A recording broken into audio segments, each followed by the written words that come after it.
എല്ലാവർക്കും എഡ്യൂലൈറ്റ് PSC YouTube ചാനലിൻ്റെ പുതിയൊരു ക്ലാസ്സിലേക്ക് സ്വാഗതം. അപ്പം നമ്മൾ ഇന്ന് പഠിക്കാൻ പോകുന്നത് സയൻസ് വിഭാഗത്തിലെ ടോപ്പിക്കായ ഓക്സിജനെ കുറിച്ചാണ്. അതായത് 10th പ്രിലിംസിനായിക്കോട്ടെ, ഇപ്പോൾ ഡിഗ്രി പ്രിലിംസിനായിക്കോട്ടെ, ഇപ്പോൾ ഏത് PSC എക്സാമിനായാലും സയൻസിൻ്റെ ഭാഗത്ത് നിന്ന് സയൻസ് വിഭാഗത്തിൽ നമുക്ക് PSC ചോദിക്കുന്ന ഒരു ടോപ്പിക്കാണ് ഏത്?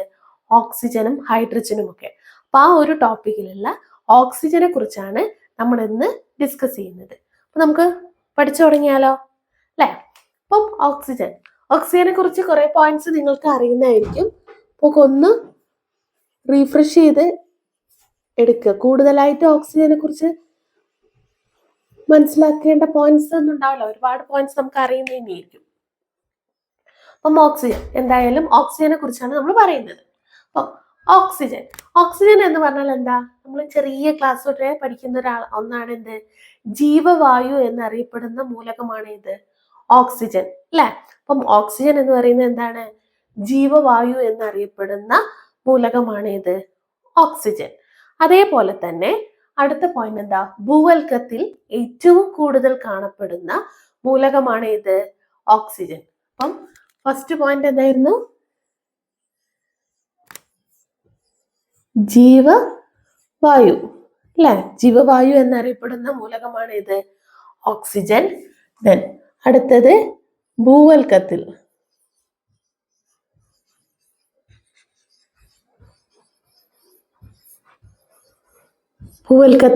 കൂടുതലായി കാണപ്പെടുന്ന മൂലകമാണ് ഇത് കൂടുതൽ എന്നുള്ള സിമ്പിൾ ആക്കി കൊടുത്തു എന്നേ ഉള്ളൂ കേട്ടോ. കൂടുതലായി കാണപ്പെടുന്ന മൂലകമാണ് ഇത് ഓക്സിജൻ അല്ലേ? ഇനി അതേപോലെ തന്നെ ഓക്സിജൻ എന്ന് പറയുന്ന മൂലകത്തിന് നിറമുണ്ടോ? ഇല്ല അല്ലേ? നിറമില്ലാത്ത മൂലകമാണ് ഇത് ഓക്സിജൻ. നിറമില്ലാത്ത മൂലകമാണ് ഓക്സിജൻ. അതേപോലെ മണമുണ്ടോ? മണവും ഇല്ല അല്ലേ? അപ്പം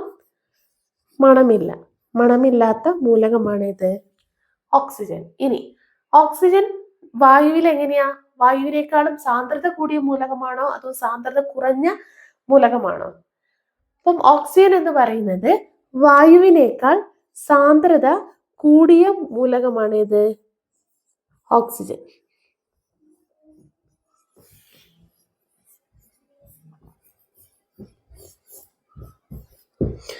വായുവിനേക്കാൾ സാന്ദ്രത കൂടിയ മൂലകമാണ് ഇത് ഓക്സിജൻ അല്ലെ? ഇനി ജലത്തിൽ ലയിക്കുന്ന മൂലകമാണോ ജലത്തിൽ ലയിക്കാത്ത മൂലകമാണോ ഓക്സിജൻ? ജലത്തിൽ ലയിക്കുന്ന മൂലകമാണ് ഓക്സിജൻ അല്ലെ? ജലത്തിൽ ലയിക്കുന്നു അല്ലെ? അപ്പം ജലത്തിൽ ലയിക്കുന്ന മൂലകമാണ് ഇത് ഓക്സിജൻ. അപ്പൊ നമ്മൾ ഓക്സിജനെ കുറിച്ച് പഠിച്ച പോയിന്റ്സ് ഏതൊക്കെയാണ്? ജീവവായു എന്നറിയപ്പെടുന്ന മൂലകമാണ്, ഭൂവൽക്കത്തിൽ ഏറ്റവും കൂടുതൽ ഉള്ള മൂലകമാണ്, നിറമില്ലാത്ത മൂലകമാണ്, മണമില്ല, അതേപോലെ എന്താ? വായുവിനേക്കാൾ സാന്ദ്രത കൂടുതലുള്ള എലമെന്റ് ആണ്, അതേപോലെ ജലത്തിൽ ലയിക്കുന്നു അല്ലെ? ജലത്തിൽ ലയിക്കുന്ന മൂലകമാണ് ഇത് ഓക്സിജൻ. അപ്പം ഇതൊക്കെ പൊതുവെ എല്ലാവർക്കും അറിയുന്ന പോയിന്റ്സുകളാണ് അല്ലെ? ഇനി ഇത്രയൊക്കെ വിശേഷണങ്ങളുള്ള ഓക്സിജനെ കണ്ടെത്തിയത് ആരാണ്? ഓക്സിജനെ ആരാ കണ്ടെത്തിയത്? ഓക്സിജനെ കണ്ടെത്തിയത് ജോസഫ് പ്രിസ്ലി ആണ്. ആരാണ്? ജോസഫ്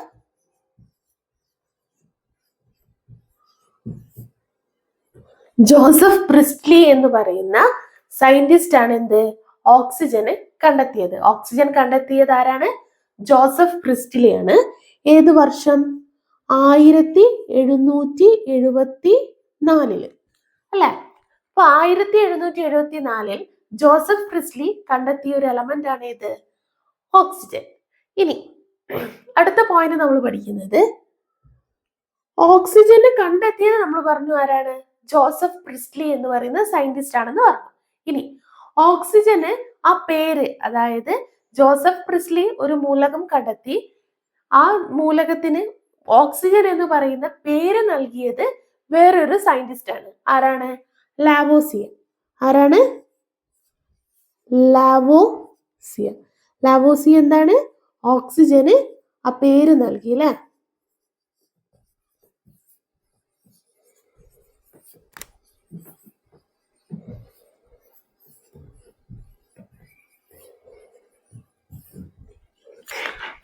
ഓക്സിജൻ എന്ന പേര് നൽകിയത്, ഓക്സിജന് ആ പേര് നൽകിയ സയന്റിസ്റ്റ് ആരാണ്? ലാവോസിയാണ്. ഓക്സിജൻ കണ്ടെത്തിയത് ജോസഫ് പ്രിസ്ലി ആണ്. അങ്ങോട്ടും ഇങ്ങോട്ടും മാറിപ്പോവരുത്. ഇത്രയും ക്ലിയർ ആണല്ലോ അല്ലെ? ഇനി നമുക്ക് അടുത്തത് ഓക്സിജനെ കുറിച്ചുള്ള ബാക്കി പോയിന്റ്സ് കൂടി പഠിക്കാം. ഇതിവിടെ ഞാൻ മായ്ക്കുന്നുണ്ട്.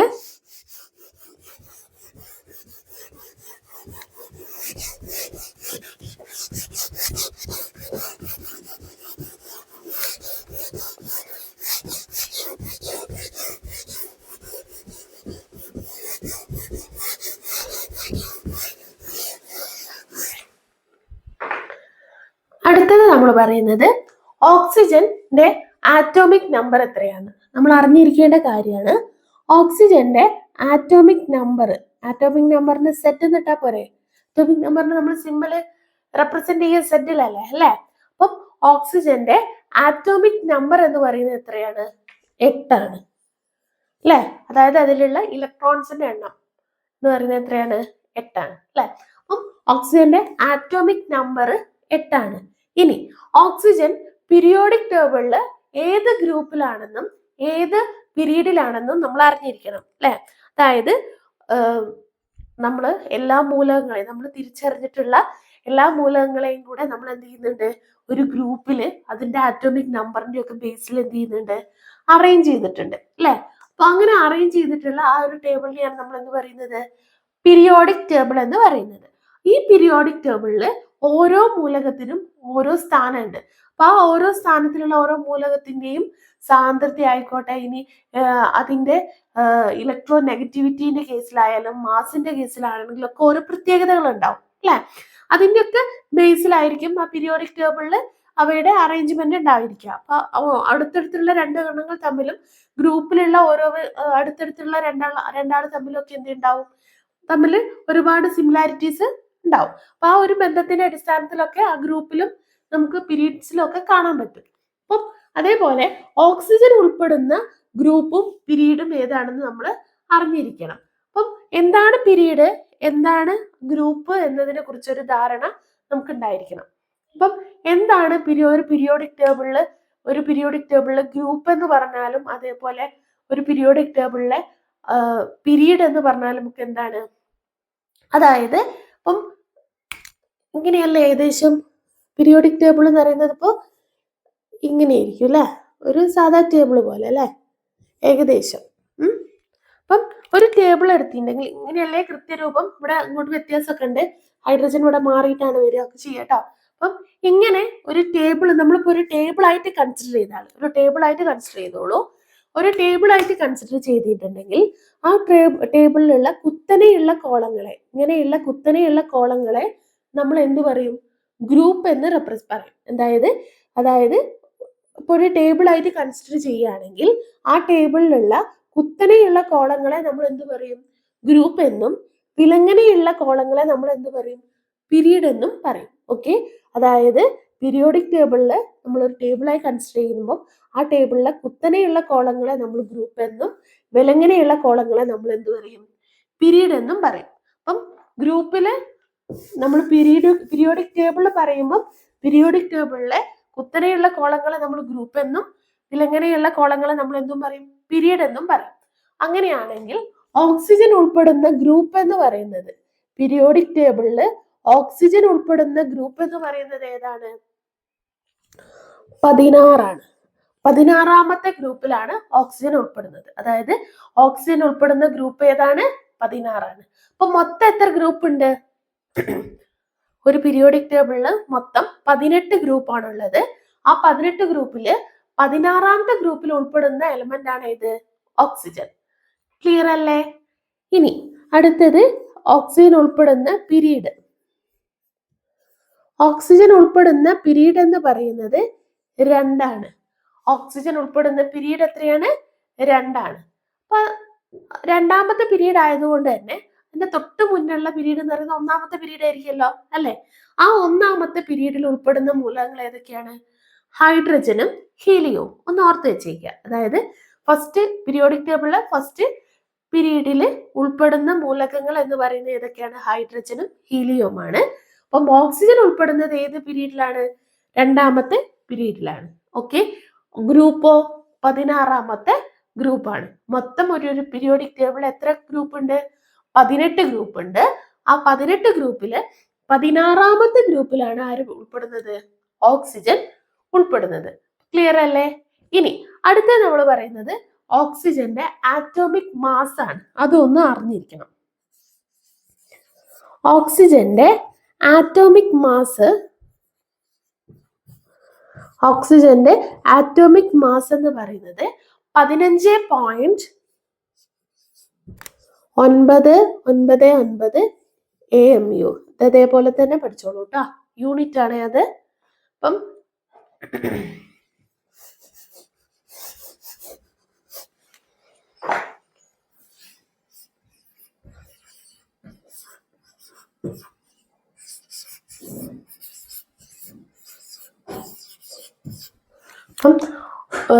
ഓക്സിജന്റെ ആറ്റോമിക് മാസ് എന്ന് പറയുന്നത് എത്രയാണ്? 15.999 AMU ആണ് ഓക്സിജന്റെ ആറ്റോമിക് മാസ്. ഇനി നമ്മൾ അടുത്തത് പറയുന്നത് ഓക്സിജൻ എന്ന പേര് നമ്മൾ പറഞ്ഞു നൽകിയതുള്ള ആരാണ്? ലാവോസിയ ആണെന്ന് പറഞ്ഞു അല്ലെ? അപ്പം ഓക്സിജൻ എന്ന പേര് എതിൽ നിന്ന് വന്നതാണ്? ഓക്സിജീനിയസ് എന്ന പദത്തിൽ നിന്ന്. ഏത് പദാണ്? ഓക്സിജീനിയസ്. ഓക്കെ.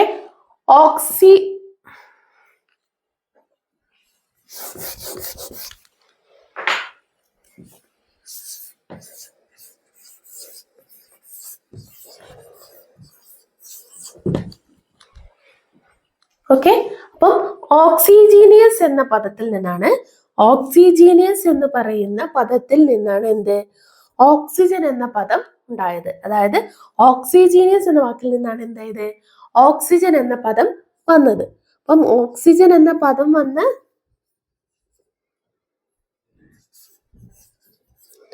അത് ഇതിൽ നിന്നാണ് വന്നത്? ഓക്സിജീനിയസ് എന്ന പദത്തിൽ നിന്നാണ് ഓക്സിജൻ എന്ന പദം വന്നത്. ഇനി ഓക്സിജീനിയസിന്റെ അർത്ഥം എന്താ? ആസിഡ് ഉണ്ടാക്കുന്നത് എന്നാണ് ഈ ഓക്സിജീനിയസിന്റെ അർത്ഥം.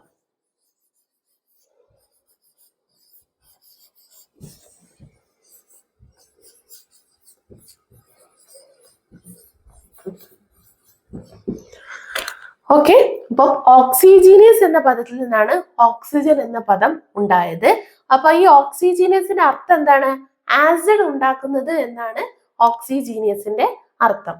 ക്ലിയർ അല്ലേ? അപ്പൊ ഇത്രയും പോയിന്റ്സ് മനസ്സിലായി ഉണ്ടാവുമല്ലോ അല്ലെ?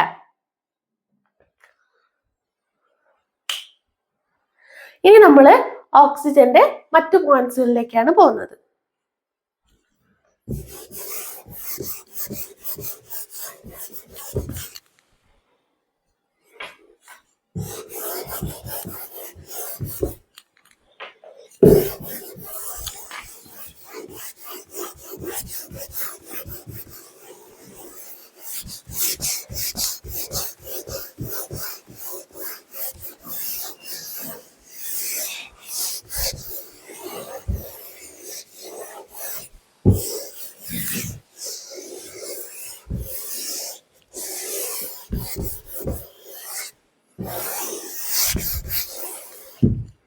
അടുത്ത നമ്മൾ പറയുന്നത്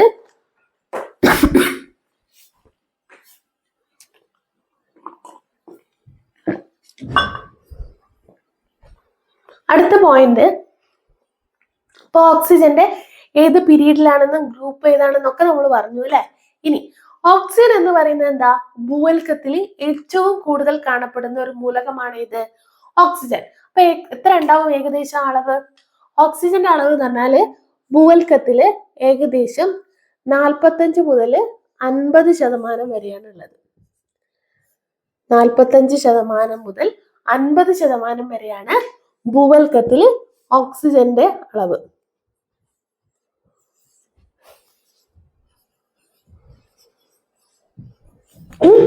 ഭൂവൽക്കത്തിൽ ഓക്സിജൻ ഉള്ള ഓക്സിജന്റെ അളവ് എന്ന് പറയുന്നത് എത്രയാണ്? 45% മുതൽ 50% വരെയാണ്. ഇനി കുറച്ച് ആൾക്കാരിൽ ഓക്സിജന്റെ അളവ് എത്രയാണെന്നും കൂടെ നമ്മൾ പഠിക്കണം. ഓക്കെ. അടുത്ത നമ്മൾ പറയുന്നത് ജന്തുക്കളിലാണ്.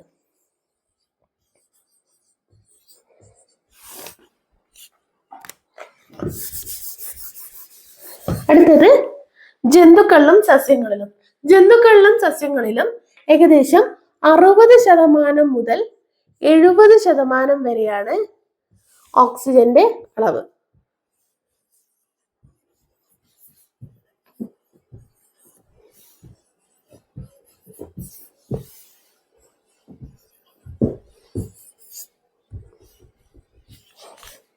അപ്പം ജന്തുക്കളിലും സസ്യങ്ങളിലും ഓക്സിജന്റെ അളവ് എന്ന് പറയുന്നത് 60% മുതൽ 70% വരെയാണ്. ഇനി അടുത്തത് ജലത്തിലെ ഓക്സിജന്റെ അളവ്. അടുത്തത് ജലത്തില് ഏകദേശം എത്ര ഉണ്ടാവും? ജലത്തില് പറയുകയാണെങ്കിൽ 88% മുതൽ എത്രയാണ്? ജലത്തില് 88% മുതൽ 90% വരെ. എത്രയാണ്? 88% മുതൽ 90% വരെ ഓക്സിജൻ അടങ്ങിയിരിക്കുന്നുണ്ട് ഏതില്? ജലത്തില്. അപ്പം ജലത്തിലുള്ള ഓക്സിജന്റെ അളവ് എന്ന് പറയുന്നത് എത്രയാണ്? ഏകദേശം 88% മുതൽ 90% വരെ ഉണ്ട്. ഇനി അടുത്തത് വായു. ഇവിടെ തന്നെ എഴുതിപ്പോന്നു. ഇതൊക്കെ ഒരു നമ്പേഴ്സ് ഒക്കെ ഒരുമിച്ച് ആയിക്കോട്ടെ എന്ന് ചോദിച്ചിട്ട് പെർസെൻറ്റേജ്. വായുവിലെ ശതമാനം എന്ന് പറയുന്നത് 21% വായുവിലുള്ള ഓക്സിജന്റെ അളവ്. അതുപോലെ തന്നെ ധാതുക്കളിൽ എന്ന് പറയുന്നത് 45% മുതൽ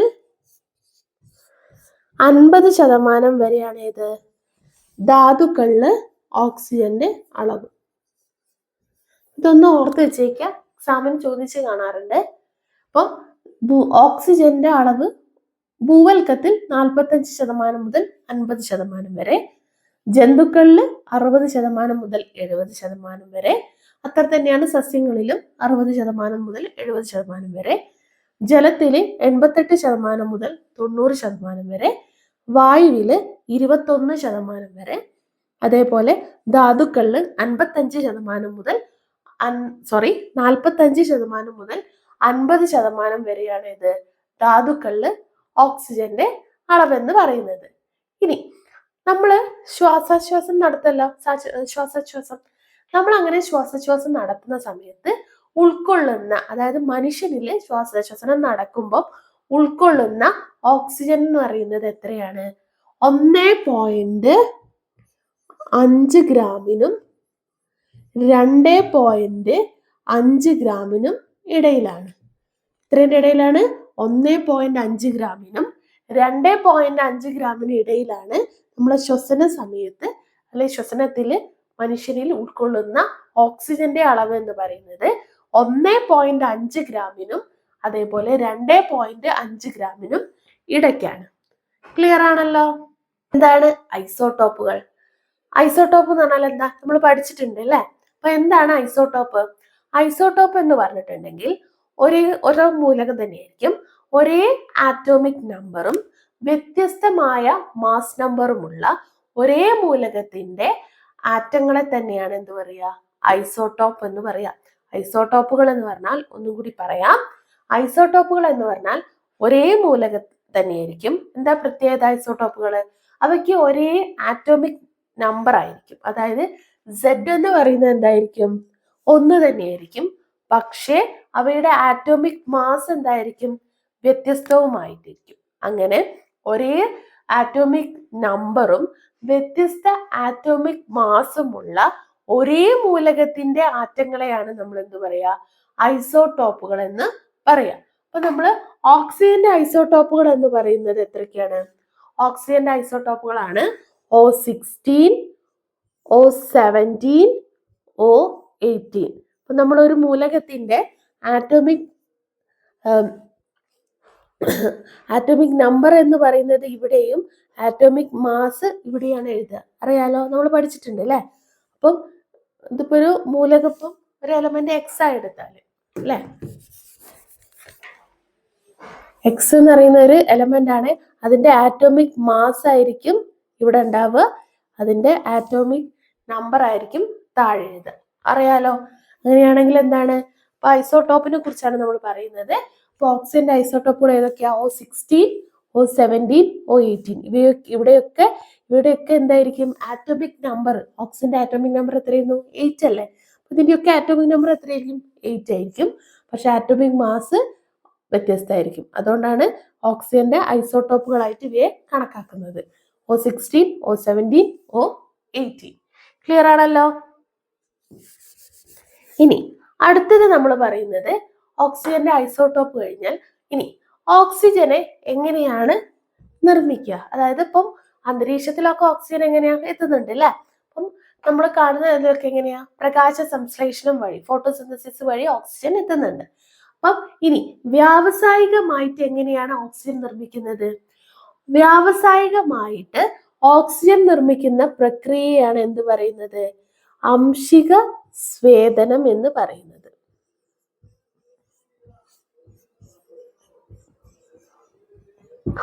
എന്താണ് ആംശിക സ്വേദനം? വ്യാവസായികമായി ഓക്സിജൻ നിർമ്മിക്കുന്ന പ്രക്രിയയാണ് എന്ന് പറയുന്നത് ആംശിക സ്വേദനം എന്ന് പറയുന്നത്. ഇങ്ങനെ നമുക്ക് ലഭിക്കുന്ന ഓക്സിജന്റെ പ്യൂരിറ്റി അല്ലെങ്കിൽ ശുദ്ധത എന്ന് പറയുന്നത് ഏകദേശം 98% ശുദ്ധമായ ഓക്സിജൻ ആയിരിക്കും നമ്മൾ വ്യാവസായിക അടിസ്ഥാനത്തിൽ നമ്മൾ നിർമ്മിച്ചെടുക്കുന്ന ഓക്സിജൻ എന്ന് പറയുന്നത്. അതായത് ആംശിക സ്വേദനം എന്ന് പറയുന്ന വ്യാവസായിക പ്രക്രിയയിലൂടെ നമ്മൾ ഓക്സിജൻ ഉണ്ടാക്കിയെടുക്കുന്ന പ്രവർത്തനത്തെയാണ് നമ്മൾ ആംശിക സ്വേദനം എന്ന് പറയുന്നത്. ഈ ആംശിക സ്വേദനം വഴി ലഭിക്കുന്ന ഓക്സിജന്റെ പ്യൂരിറ്റി, ശുദ്ധത എന്ന് പറയുന്നത് ഏകദേശം 98% വരും. അപ്പൊ ഈ പോയിന്റ് ക്ലിയർ ആണല്ലോ? അപ്പൊ ഇവ ഐസോടോപ്പുകളെ കുറിച്ച് നമ്മൾ പറഞ്ഞു ഓക്സിജന്റെ. ഇനി ഓക്സിജൻ എങ്ങനെയാണ് വ്യാവസായികമായിട്ട് നിർമ്മിക്കുന്ന പ്രക്രിയ എന്നും പറഞ്ഞു. അടുത്തത് നമ്മൾ പറയുന്നത് അലോട്രോപ്പുകളെ കുറിച്ചാണ്. അലോട്രോപ്പ് അല്ലെ രൂപാന്തരത്വം എന്ന് പറഞ്ഞിട്ടുണ്ടെങ്കിൽ, രൂപാന്തരം എന്താ വെച്ചാൽ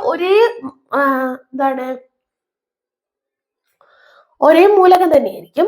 അതായത് ഇവയ്ക്ക് ഒരേ രാസ സ്വഭാവവും വ്യത്യസ്തമായ ഭൗതിക ഗുണങ്ങളുമായിരിക്കും അലോട്രോപ്പുകൾ കാണിക്കുക.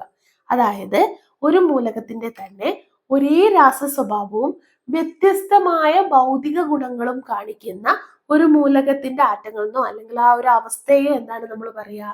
അലോട്രോപ്പ് എന്നാണ് പറയുക. എന്താണ് അലോട്രോപ്പ്? ഒരേ രാസഗുണങ്ങളും അല്ലെങ്കിൽ രാസ സ്വഭാവവും വ്യത്യസ്ത ഭൗതിക സ്വഭാവവും കാണിക്കുന്നതാണ് അലോട്രോപ്പുകൾ. അങ്ങനെ ഓക്സിജനുമുണ്ട് അലോട്രോപ്പുകൾ. അവയാണ് ആ അലോട്രോപ്പുകളെ ഒന്ന് പഠിച്ചിരിക്കണം. ഒന്ന് ഡൈ ഓക്സിജൻ. ഏതൊക്കെയാണ്? ഒന്ന് ഡൈ ഓക്സിജൻ.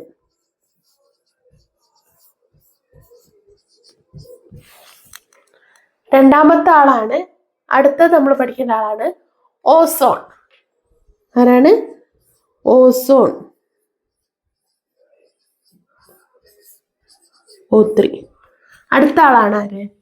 Tetra oxygen. ആരാണ്?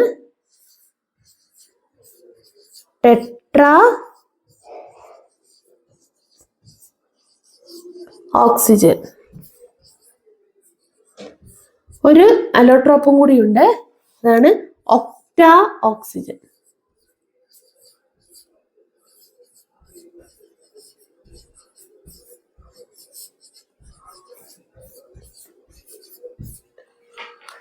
ഓക്കെ. അപ്പം അലോട്രോപ്പ് എന്ന് പറഞ്ഞാൽ എന്തായിരുന്നു? ഒരേ മൂലകം തന്നെയാണ്, ആ മൂലകത്തിന്റെ ആറ്റങ്ങൾ എന്താണ്? ഒരേ രാസ സ്വഭാവവും വ്യത്യസ്തമായ ഭൗതിക ഒരേ രാസ സ്വഭാവങ്ങളും അതേപോലെ തന്നെ വ്യത്യസ്തമായ ഭൗതിക ഗുണങ്ങളും കാണിക്കുന്നവയാണ് അലോട്രോപ്പുകൾ. ഈ ഓക്സിജന്റെ അലോട്രോപ്പുകളാണ് ഇതൊക്കെ. ഡൈ ഓക്സിജൻ O2, ദെൻ അടുത്തത് O3, നമുക്കൊക്കെ ഫെമിലിയറായ ആര്? ഓസോൺ. അതേപോലെ tetra oxygen O4, octa oxygen എന്താണ്? O8. എല്ലാവരും ഒരു കൺഫ്യൂഷൻ ആണ്. ഓസോണിനെ കയറിയിട്ട് ഓക്സിജന്റെ ഐസോട്ടോപ്പ് ആക്കിയിട്ട് പറയും. അങ്ങനെയല്ല, ഓസോൺ എന്ന് പറയുന്നത് ഓക്സിജന്റെ അലോട്രോപ്പ് ആണ്.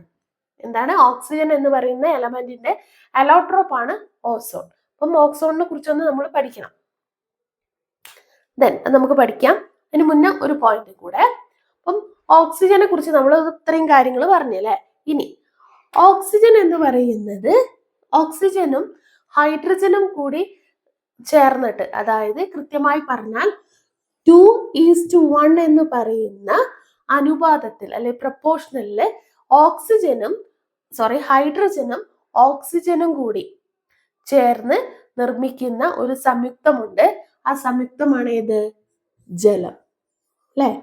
2:1 എന്ന് പറയുന്ന അനുപാതത്തിൽ ഹൈഡ്രജനും ഓക്സിജനും കൂടി ചേർന്ന് നിർമ്മിക്കുന്ന അല്ലെ അത് ചേർന്ന് വരുന്ന ഒരു സംയുക്തമാണ് ഏത്? ജലം ആണല്ലോ. ഇനി ഇങ്ങനെ ഓക്സിജനും അതേപോലെ തന്നെ ഹൈഡ്രജനും കൂടിയുള്ള സംയുക്താവസ്ഥയാണ് ജലം എന്ന് കണ്ടെത്തിയത് ഒരു സയന്റിസ്റ്റ് ആണ്.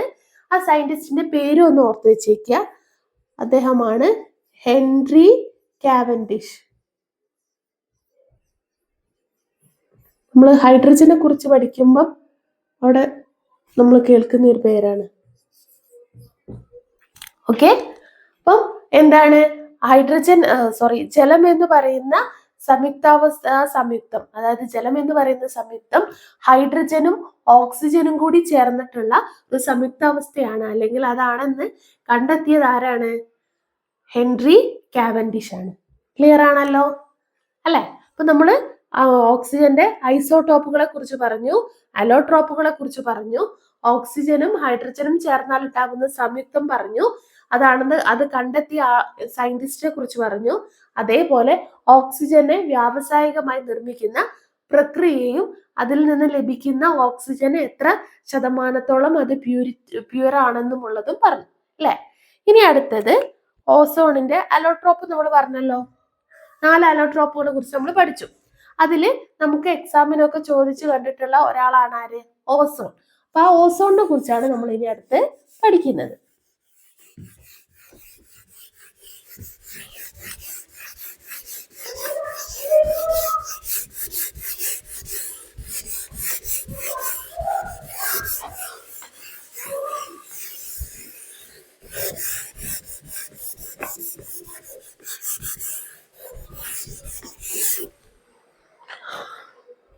അടുത്ത ആരാണ്? ഓസോൺ. ഓസോണിനെ കുറിച്ച് കുറച്ച് പോയിന്റ് നമ്മൾ അറിഞ്ഞിരിക്കണം. ഓസോൺ എന്ന് പറയുന്നത് എന്താ? നമ്മൾ പഠിച്ച പോയിന്റ് തന്നെ. ഫസ്റ്റ് പോയിന്റ് ഏതാണ്? ഓക്സിജന്റെ ഒരു അലോട്രോപ്പ് ആണ് ആര്? ഓസോൺ അല്ലെ? ഓസോൺ എന്ന് പറയുന്നത് ഓക്സിജന്റെ ഒരു അലോട്രോപ്പ് ആണ്. ഇനി ബാക്കി ഓസോണിനെ കുറിച്ച് ബാക്കി എന്തൊക്കെയാണ് അറിയേണ്ടത്? ഓസോൺ ദിനം എന്നാണ്? ഓസോൺ ദിനം എന്ന് പറയുന്നത് എന്താണ്? സെപ്റ്റംബർ 16 ആണ് അല്ലെ? ഓസോൺ ദിനം.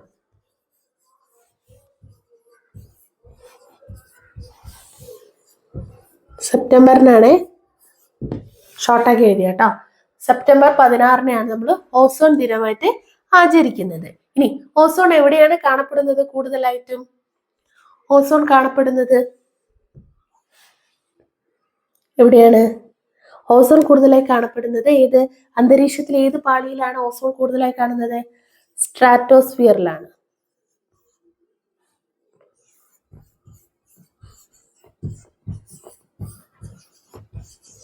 അല്ലെ?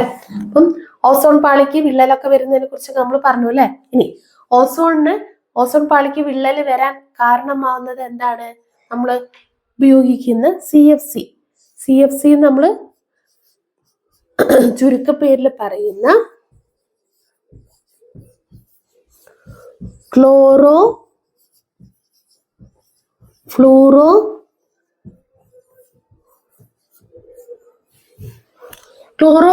കാർബൺ അല്ലെ? ഈ ക്ലോറോ ഫ്ലൂറോ കാർബണുകളുടെ ഉപയോഗമാണ് ഓസോൺ പാളിക്ക് വിള്ളൽ വരാൻ കാരണം അല്ലെ? അപ്പൊ ക്ലോറോ ഫ്ലൂറോ കാർബണിൽ കൂടുതലായിട്ടുള്ളതാണ് ഏതാണ്?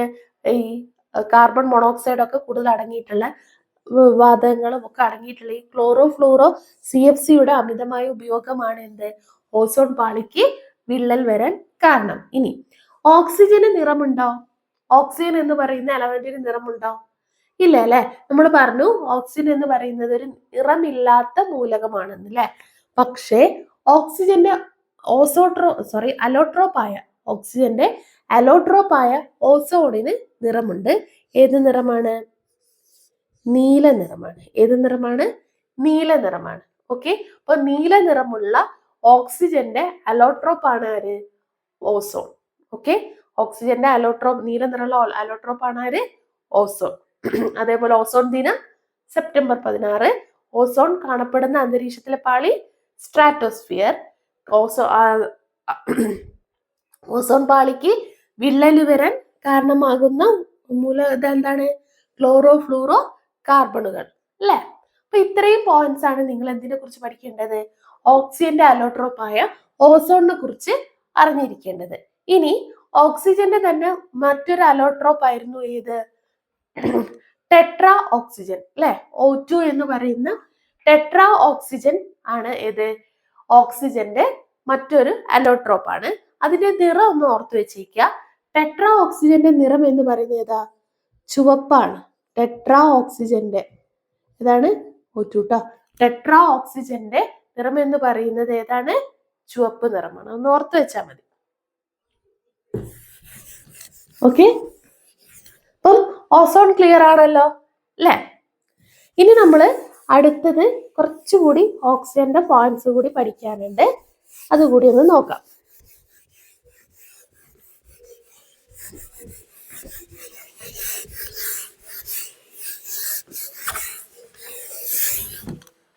ഇനി അടുത്തത് നമ്മൾ പറയുന്നത് ഓക്സിജനെ കുറിച്ച് തന്നെയാണ്.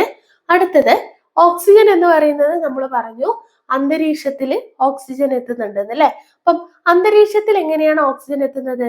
പ്രകാശ സംശ്ലേഷണം വഴിയാണ് അന്തരീക്ഷത്തിൽ ഓക്സിജൻ എത്തുന്നത്. അതായത് സസ്യങ്ങളില്, നമ്മൾ എളുപ്പത്തിൽ പറയാ, സസ്യങ്ങളിൽ ആഹാരം നിർമ്മിക്കാനുള്ള ഒരു പ്രക്രിയയാണ് ഏത്? പ്രകാശ സംശ്ലേഷണം അല്ലെ? ഈ പ്രകാശ സംശ്ലേഷണത്തിന്റെ ബൈ പ്രോഡക്റ്റ് ആണ് ഇത് അല്ലെ? പ്രകാശ സംശ്ലേഷണം വഴി നമുക്ക് ലഭിക്കുന്ന ഒരു മൂലകമാണ് ഇത് ഓക്സിജൻ അല്ലെ? അവിടെ ഏതാണ് സ്വീകരിക്കുന്ന മൂലകം? കാർബൺ ഡൈ ഓക്സൈഡ് ആണ്. അതേപോലെ തിരിച്ച് പുറത്തുവിടുന്നത് ഓക്സിജനുമാണ് അല്ലെ? അപ്പം പ്രകാശ സംശ്ലേഷണത്തിന്റെ ഉൽപ്പന്നം എന്ന് പറയുന്നത് ഓക്സിജൻ അല്ല.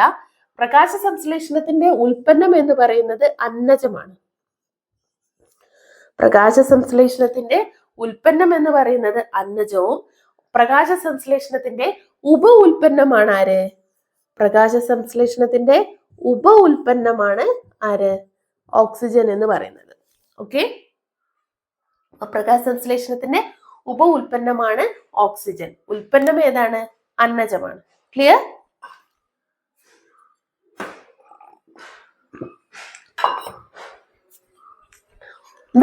അടുത്തത് അപ്പം പ്രകാശ സംശ്ലേഷണം നടക്കുന്നത് എങ്ങനെയാണ്? സസ്യങ്ങളിൽ വെച്ചിട്ടാണ്. 2 ഘട്ടമുണ്ട് അല്ലെ? 2 ഘട്ടമായിട്ടാണ്. ലൈറ്റ് ഘട്ടവും അതേപോലെ ഇരുണ്ട ഘട്ടവും ഉണ്ട്, പ്രകാശഘട്ടവും ഉണ്ട്. 2 ഘട്ടങ്ങളിലൂടെ ഒക്കെ നടന്നിട്ടാണ് പ്രകാശ സംശ്ലേഷണം നടക്കുന്നത് ആണല്ലോ. അപ്പൊ ഇനി അടുത്ത പോയിന്റ് എന്ന് പറയുന്നത് നാം പറഞ്ഞു അന്തരീക്ഷത്തിൽ ലഭിക്കുന്ന ഓക്സിജൻ ഏത് വഴിയാണ് ലഭിക്കുന്നത്? പ്രകാശ സംശ്ലേഷണം വഴിയാണ്.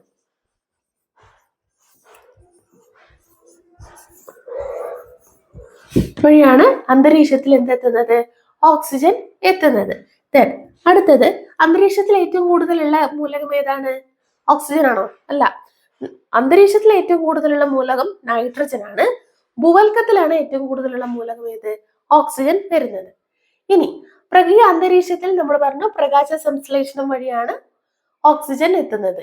അങ്ങനെയാണെങ്കിൽ നമ്മളെ ശരീരത്തില് ഓക്സിജൻ ഉണ്ടല്ലോ അല്ലെ? അപ്പൊ നമ്മുടെ ശരീരത്തിലെ രക്തത്തില് ഓക്സിജൻ ഉണ്ടാവുമല്ലോ അല്ലെ? അപ്പൊ ആ രക്തത്തില് ഓക്സിജന്റെ അളവ് നോക്കാനുള്ള ഒരു ഉപകരണമുണ്ട്. അതൊന്ന് ഓർത്ത് വെച്ചേക്കുക. ആരാണ്? Pulse oximeter. അതായത് മനുഷ്യ ശരീരത്തിലെ ഈ രക്തത്തിലെ ഓക്സിജന്റെ അളവ് അളക്കുന്ന അല്ലെ നോക്കുന്ന ഉപകരണമാണ് ഇത് പൾസ് ഓക്സിമീറ്റർ.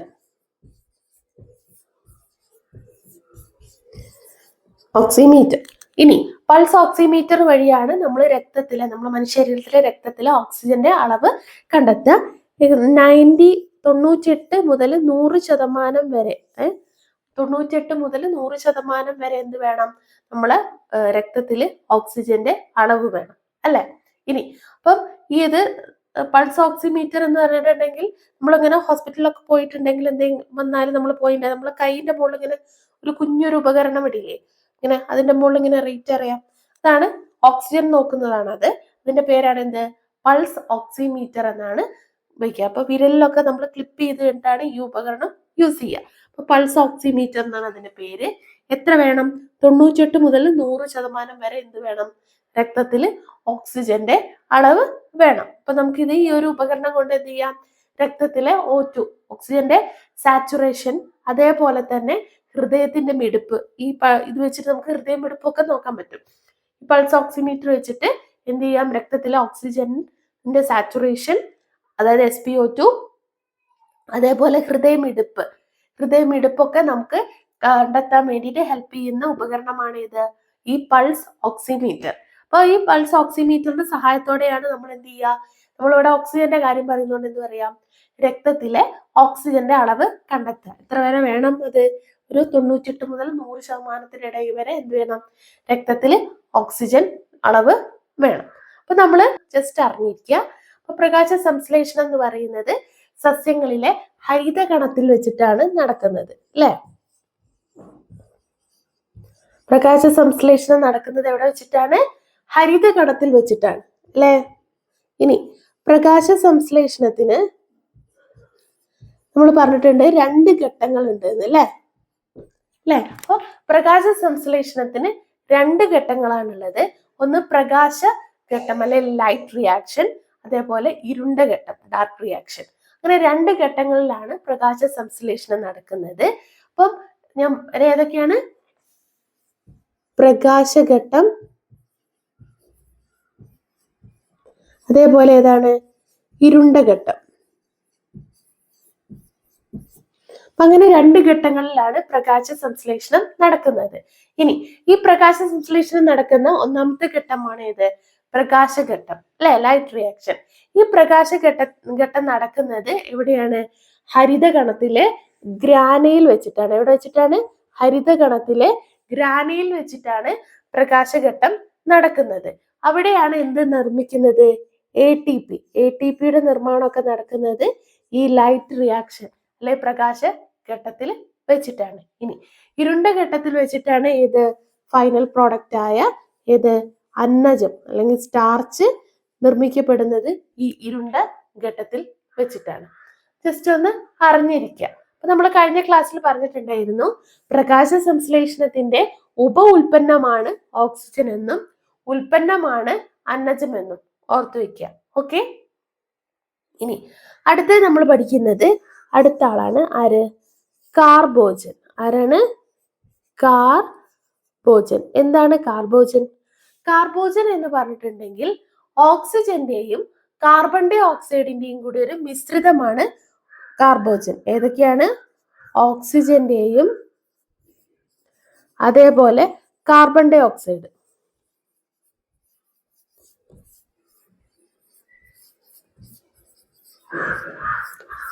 ഓക്സിജന്റെയും കാർബൺ ഡൈ ഓക്സൈഡിന്റെയും കൂടെ ഉള്ള ഒരു മിശ്രിതമാണ് ഇത് കാർബോജൻ.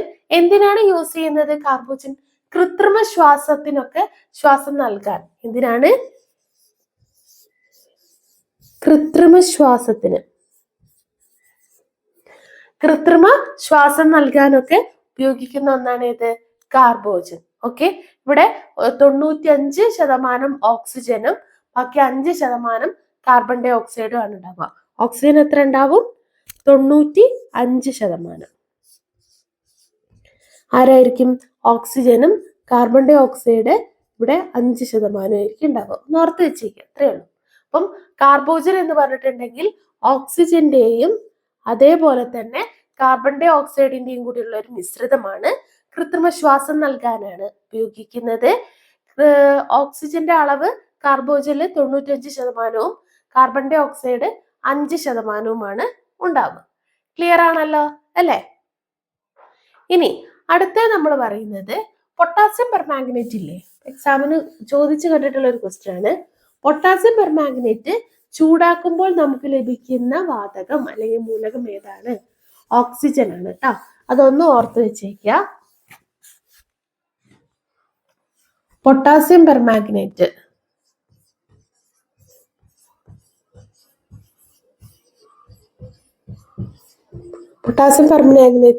ചൂടാക്കുമ്പോൾ ലഭിക്കുന്ന വാതകമാണ് ഇത് ഓക്സിജൻ. പൊട്ടാസ്യം പെർമാംഗനേറ്റ് ചൂടാക്കുമ്പോൾ ലഭിക്കുന്ന മൂലകം അല്ലെങ്കിൽ വാതകമാണ് ഏത്? ഓക്സിജൻ. ഒന്ന് ഓർത്ത് വെക്കുക കേട്ടോ. പൊട്ടാസ്യം പെർമാംഗനേറ്റ് എന്ന് എഴുതിയിട്ടുള്ളൂ, വലിച്ചു വാരി എഴുതിയിട്ടില്ല. ഓക്കെ, ഇനി അടുത്തത് ഓക്സിജന്റെ ഉപയോഗങ്ങളാണ്. എന്തൊക്കെ ഉപയോഗങ്ങളാണ് ഓക്സിജനെ കൊണ്ടുള്ളത്? ഒന്ന് ശ്വസനത്തിന് അല്ലെ, അതാണ് ഏറ്റവും വലിയ ഉപയോഗം. അപ്പൊ ഏതൊക്കെയാണ്? ഒന്ന് ശ്വസനത്തിന്, അത് പോട്ടെ. അല്ലാത്ത ഓക്സിജന്റെ ഉപയോഗങ്ങൾ എന്താണ്? ഒന്ന് ജ്വലനത്തിന്. നമ്മൾ പഠിക്കുമ്പോൾ ഓക്സിജനെ കുറിച്ച് പറഞ്ഞപ്പോ തുടക്കത്തിലെ ക്ലാസ്സിൽ പറഞ്ഞിട്ടുണ്ടേനി കത്താൻ സഹായിക്കുന്ന വാതകം അല്ലെ. അപ്പം ജ്വലനത്തിന് ഹെൽപ്പ് ചെയ്യുന്ന അല്ലെങ്കിൽ ജ്വലനത്തിന് വേണ്ടി ഉപയോഗിക്കുന്ന വാതകമാണ് മൂലകമാണ് ഏത്? ഓക്സിജൻ. പിന്നെ അടുത്തത് കൃത്രിമ ശ്വസനത്തിന് അല്ലെ. അപ്പൊ കൃത്രിമ ശ്വസനത്തിന്, അതേപോലെ ജ്വലനത്തിന്, പിന്നെ വേറെ എന്താണ്? റോക്കറ്റുകളിൽ ഇന്ധനമായിട്ട്.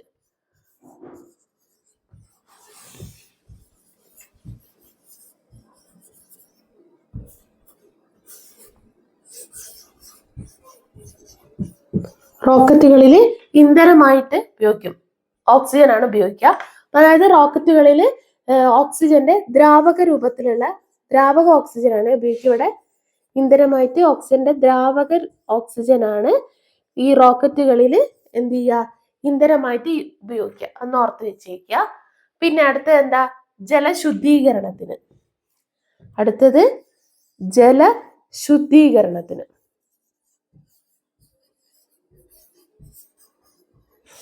ജലശുദ്ധീകരണത്തിന്. ഓക്കെ, അപ്പം ഏതിലൊക്കെയാണ്? ജ്വലനത്തിന്, കൃത്രിമ ശ്വസനത്തിന്, അതേപോലെ റോക്കറ്റുകളിൽ ഇന്ധനമായി ഏത് രീതിയിൽ? ദ്രാവക ഓക്സിജൻ ആണ് അവിടെ ഉപയോഗിക്കുക. അതേപോലെ ജലശുദ്ധീകരണത്തിന്. ഇത്രയുമാണ് ഓക്സിജന്റെ യൂസേജുകൾ, അതായത് ഉപയോഗങ്ങൾ എന്ന് പറയുന്നത്. ഇനി അടുത്തത് നമ്മൾ പറയുന്നത് ഓക്സിജൻ, അതായത് ഓക്സിജൻ ഖരമായി മാറുന്ന താപനില എത്രയാണെന്നാണ് പറയുന്നത്. ഓക്സിജൻ ഖരമായി മാറുന്ന താപനില ഞാൻ വായിക്കട്ടെ.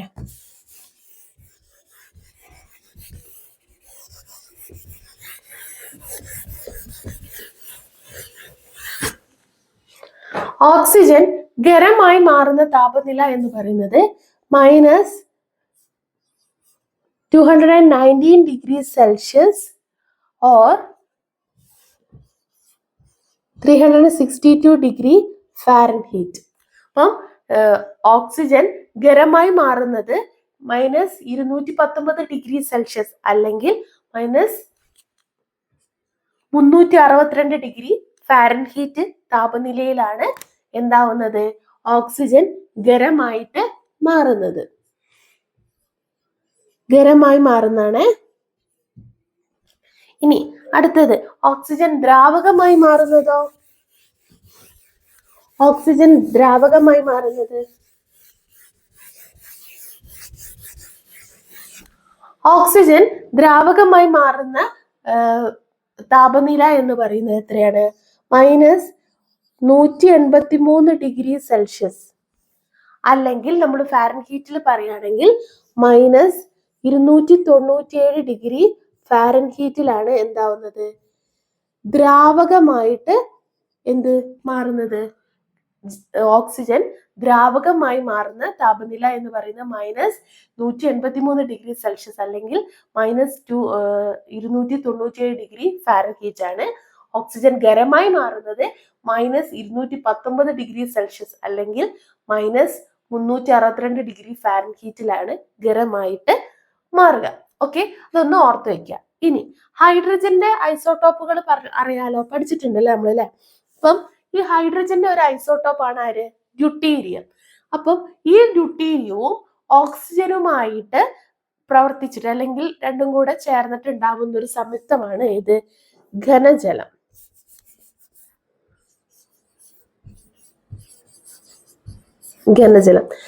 ഘനജലത്തിലെ അടങ്ങിയിട്ടുള്ള ആരൊക്കെയാണ്? ഓക്സിജന്റെ ഐസോട്ടോപ്പായ ആര്? ഡ്യൂട്ടീരിയവും പിന്നെ ഓക്സിജനുമാണ്. അപ്പൊ ഈ ഘനജലം എന്തിനാണ് യൂസ് ചെയ്യുക? ന്യൂക്ലിയർ റിയാക്ടറിൽ ഉപയോഗിക്കുന്ന ആര്? ന്യൂക്ലിയർ റിയാക്ടറിൽ നമ്മൾ ഉപയോഗിക്കുന്ന ഇന്ധനമായി ഉപയോഗിക്കുന്ന ആരാണ്? ഘനജലത്തെയാണ്. ഈ ഘനജലം ഉണ്ടാവുന്നത് ഹൈഡ്രജന്റെ ഐസോട്ടോപ്പായ ഡ്യൂട്ടീരിയവും ഓക്സിജനും കൂടെ ചേർന്നിട്ടാണ്.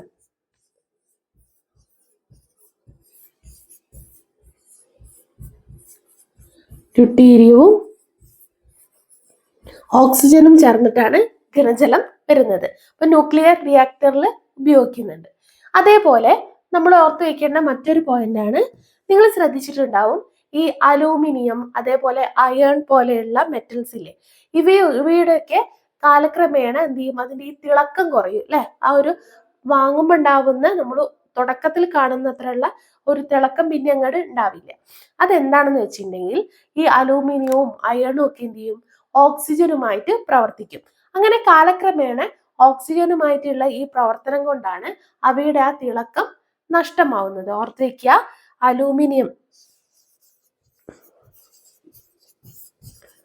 അലൂമിനിയം അയണിന്റെ ഒക്കെ എന്താണ് തിളക്കം നഷ്ടപ്പെടുന്നത്.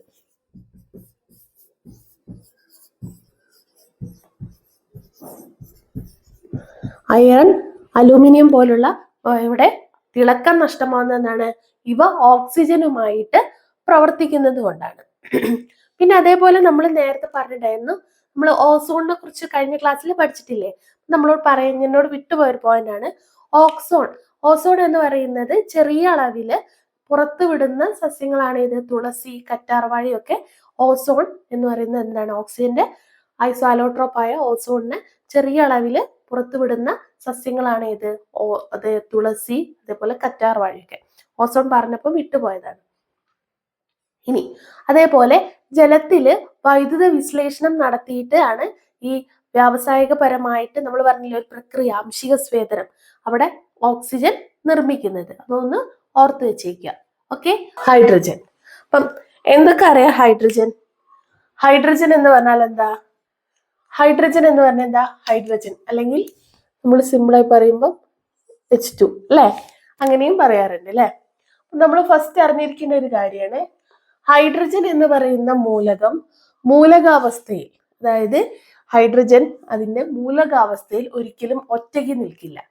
രണ്ട് തന്മാത്രകൾ ചേർന്നിട്ട്, അതായത് ദ്വയാറ്റോമികമായിട്ടാണ്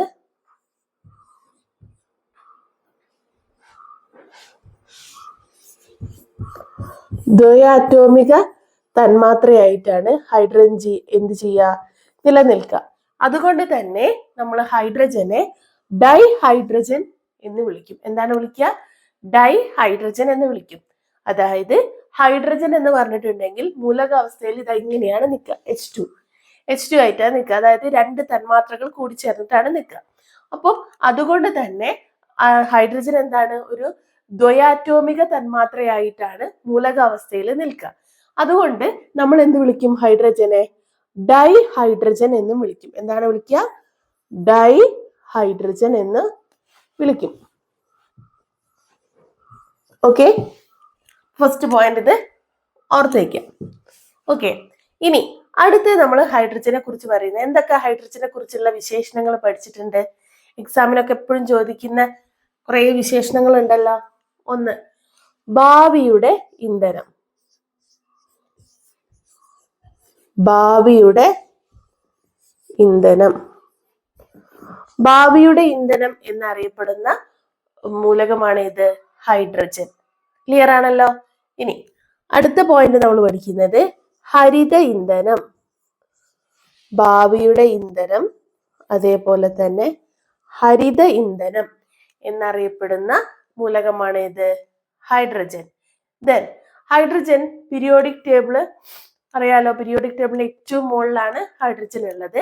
ഇനി ഹൈഡ്രജന്റെ പീരീഡ് ഏതാ? ഒന്നാമത്തെ പീരീഡ് അല്ലെ. അങ്ങനെയാണ് ഹൈഡ്രജന്റെ ഗ്രൂപ്പ് ഏതാ? ഹൈഡ്രജന് ഗ്രൂപ്പ് ഇല്ല കേട്ടോ. പീരിയോഡിക് ടേബിളില് ഗ്രൂപ്പ് ഇല്ലാത്ത മൂലകമാണ് ഇത്. പീരിയോഡിക് ടേബിളില് ഗ്രൂപ്പ് ഇല്ലാത്ത മൂലകമാണ് ഹൈഡ്രജൻ. ഓക്കെ, ഇനി അടുത്തത് എന്താണ്? അടുത്തത് ഹൈഡ്രജന്റെ ഒരു സ്വഭാവമാണ്. ഹൈഡ്രജൻ എന്ന് പറയുന്ന മൂലകം ലോഹ സ്വഭാവം കാട്ടുന്ന അലോഹമാണ്. എന്താണ്? ലോഹ സ്വഭാവം കാണിക്കുന്ന ഒരു അലോഹമാണ് ഇത് ഹൈഡ്രജൻ. അപ്പൊ എന്താണ് അടുത്ത പോയിന്റ്? ലോഹ സ്വഭാവം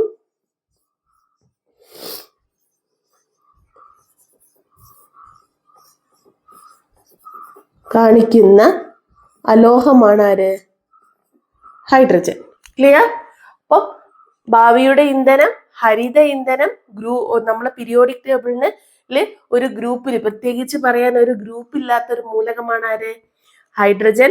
അതേപോലെ ലോഹ സ്വഭാവം കാണിക്കുന്ന അലോഹമാണ് ആര്? ഹൈഡ്രജൻ. ദെൻ അടുത്തത് എല്ലാവർക്കും അറിയുന്നതാണ്, ഹൈഡ്രജൻ ആരാ കണ്ടെത്തിയത്? ഹൈഡ്രജൻ കണ്ടെത്തിയത് കാവൻഡിഷ് എന്ന് പറയുന്ന സയന്റിസ്റ്റ് ആണ്. ആരാണ്? ഹെൻറി കാവൻഡിഷ് ആണ് ഹൈഡ്രജൻ കണ്ടെത്തിയത്. നമ്മൾ ഓക്സിജൻ പഠിച്ചപ്പോൾ ഈ ഒരു സയന്റിസ്റ്റിന്റെ പേരൊക്കെ അവിടെയും പഠിച്ചതാണ്. അപ്പം ഹെൻറി കാവൻഡിഷ് ആണ് ആര്? ഹൈഡ്രജൻ കണ്ടെത്തിയത്. ഇനി ഹൈഡ്രജൻ എന്ന് പറയുന്ന മൂലകത്തിന്റെ ആറ്റോമിക് നമ്പർ എത്രയാണ്? ഹൈഡ്രജൻ എന്ന് പറയുന്ന മൂലകത്തിന്റെ ആറ്റോമിക് നമ്പറും മാസ് നമ്പറും, ആറ്റോമിക് നമ്പറിനും മാസ് നമ്പറിനും സിമ്പിൾ അല്ലേ ഇത്? സെഡ് എന്നാണ് ആറ്റോമിക് നമ്പറിന് നമ്മൾ പറയാ, മാസ് നമ്പർ എന്നുമാണ്. എത്രയാണ്? 1. അപ്പൊ അവിടെയുള്ള ഒരു ക്വസ്റ്റ്യൻ എന്ന് പറയുന്നത് ആറ്റോമിക് നമ്പറും മാസ് നമ്പറും 1 മൂലകം ഏതാണ്? ഹൈഡ്രജൻ ആണ്. അല്ലെങ്കിൽ ഇങ്ങനെയും ചോദിക്കാം, ആറ്റോമിക് നമ്പർ 1 മൂലകം അല്ലെങ്കിൽ ആറ്റോമിക് നമ്പർ മാസ് നമ്പർ 1 മൂലകം ഒക്കെ ചോദിച്ചാൽ ഏതാണ്? ഹൈഡ്രജൻ ആണ്. ആണല്ലോ? ക്ലിയർ അല്ലേ? ഇനി ആറ്റോമിക് നമ്പർ 1 പറഞ്ഞു. ആറ്റോമിക് നമ്പർ എന്ന് പറഞ്ഞിട്ടുണ്ടെങ്കിൽ ഒരു എന്താണ് നമ്മൾ പറയാ, ഒരു ആറ്റത്തിലെ പ്രോട്ടോണുകളുടെ എണ്ണാണ്. അല്ലെങ്കിൽ ആ ആറ്റത്തിലെ എന്തിന്റെ എണ്ണാണ്? ഇലക്ട്രോണുകളുടെ എണ്ണമാണ് എന്ത്? ആ ആറ്റത്തിന്റെ ആറ്റോമിക് നമ്പർ എന്ന് പറയുന്നത്. അപ്പം ആറ്റോമിക് നമ്പർ 1 എന്ന് പറഞ്ഞിട്ടുണ്ടെങ്കിൽ എന്താണ്? ഇലക്ട്രോണ് 1 മൂലകമാണ് ആര്? ഹൈഡ്രജൻ. ഇലക്ട്രോൺ എത്രയാണ്?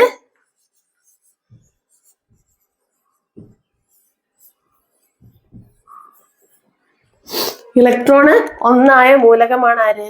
ഹൈഡ്രജൻ. ഇതൊക്കെ ക്ലിയർ അല്ലേ? ഹൈഡ്രജനെ കുറിച്ച് പറഞ്ഞത് അല്ലേ? അപ്പൊ അതിൽ ഈ ദ്വയാറ്റോമിക തന്മാത്ര എന്നുള്ളത് ഓർത്തു വെക്കണേ പ്രത്യേകം. ഇനി നമുക്ക് അടുത്ത പോയിന്റ്സിലേക്ക് പോയാലോ?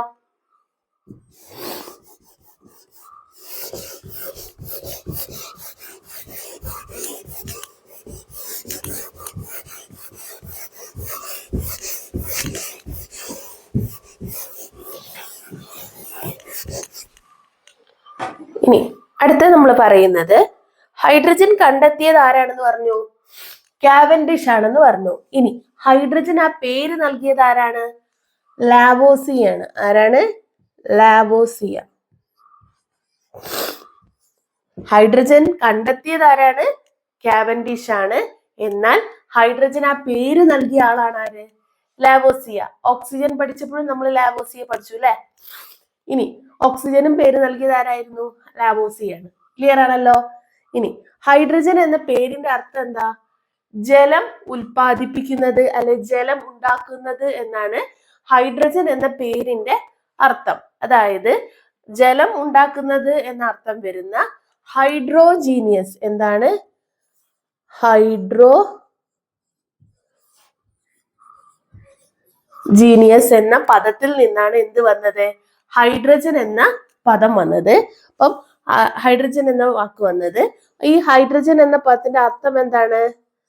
ജലം ഉൽപ്പാദിപ്പിക്കുന്നത് എന്നോ അല്ലെങ്കിൽ ജലം ഉണ്ടാക്കുന്നത് എന്നോ ഒക്കെ നമുക്ക് പറയാം. അപ്പം ജലം ഉൽപ്പാദിപ്പിക്കുന്ന അല്ലെ ജലം ഉണ്ടാക്കുന്ന എന്ന അർത്ഥം വരുന്ന ഹൈഡ്രോജീനിയസ് എന്ന പദത്തിൽ നിന്നാണ് ഹൈഡ്രജൻ എന്ന വാക്ക് അല്ലെ ഹൈഡ്രജൻ എന്ന പേരുണ്ടായത്. അപ്പൊ ഹൈഡ്രജന് ആ ഒരു ഹൈഡ്രജൻ എന്ന പേര് നൽകിയ സയന്റിസ്റ്റ് എന്ന് പറയുന്ന ആരാണ്? ലാവോസിയാണ്. ക്ലിയർ അല്ലേ? ഇനി നമ്മൾ പറഞ്ഞു ഹൈഡ്രജൻ കണ്ടെത്തിയത് ആരാണ്? കാവൻഡിഷ് ആണെന്ന് അല്ലെ? ഹൈഡ്രജൻ കണ്ടെത്തിയത് കാവൻഡിഷ് ആണ്. അപ്പം കാവൻഡിഷ് ഹൈഡ്രജൻ കണ്ടെത്തിയപ്പം അദ്ദേഹം ആ വാതകത്തിന് ഒരു വിശേഷണം കൊടുത്തു. ആ വിശേഷണം എന്ന് പറയുന്നത് അതായത് കത്തുന്ന വായു എന്നാണ്. കാവൻഡിഷ് ഹൈഡ്രജൻ കണ്ടെത്തിയപ്പോൾ അതിന് കൊടുത്ത വിശേഷണം. എന്താണ്? കത്തുന്ന വായു. അപ്പൊ അവിടെ നമുക്കൊന്ന് ഒരു കിട്ടി. എന്താണ്? ജ്വലിക്കുന്ന വാതകം എന്ന് പറയുന്ന മൂലകമാണ് ഇത്. ജ്വലിക്കുന്ന വാതകം എന്നറിയപ്പെടുന്ന ധാരയാണ് ഹൈഡ്രജനാണ്. എന്താണ്? ജ്വലിക്കുന്ന വാതകം. ജ്വലിക്കാൻ സഹായിക്കുന്ന വാതകം ആരാണ്? അല്ലെ, കത്തുന്ന വാതകമാണ് ആര്? ഹൈഡ്രജൻ. കത്താൻ സഹായിക്കുന്ന വാതകം അല്ലെങ്കിൽ ജ്വലിക്കാൻ സഹായിക്കുന്ന വാതകം ആരായിരുന്നു? നമ്മൾ കഴിഞ്ഞ ക്ലാസ്സിൽ പഠിച്ച ഓക്സിജൻ. ക്ലിയർ ആണല്ലോ?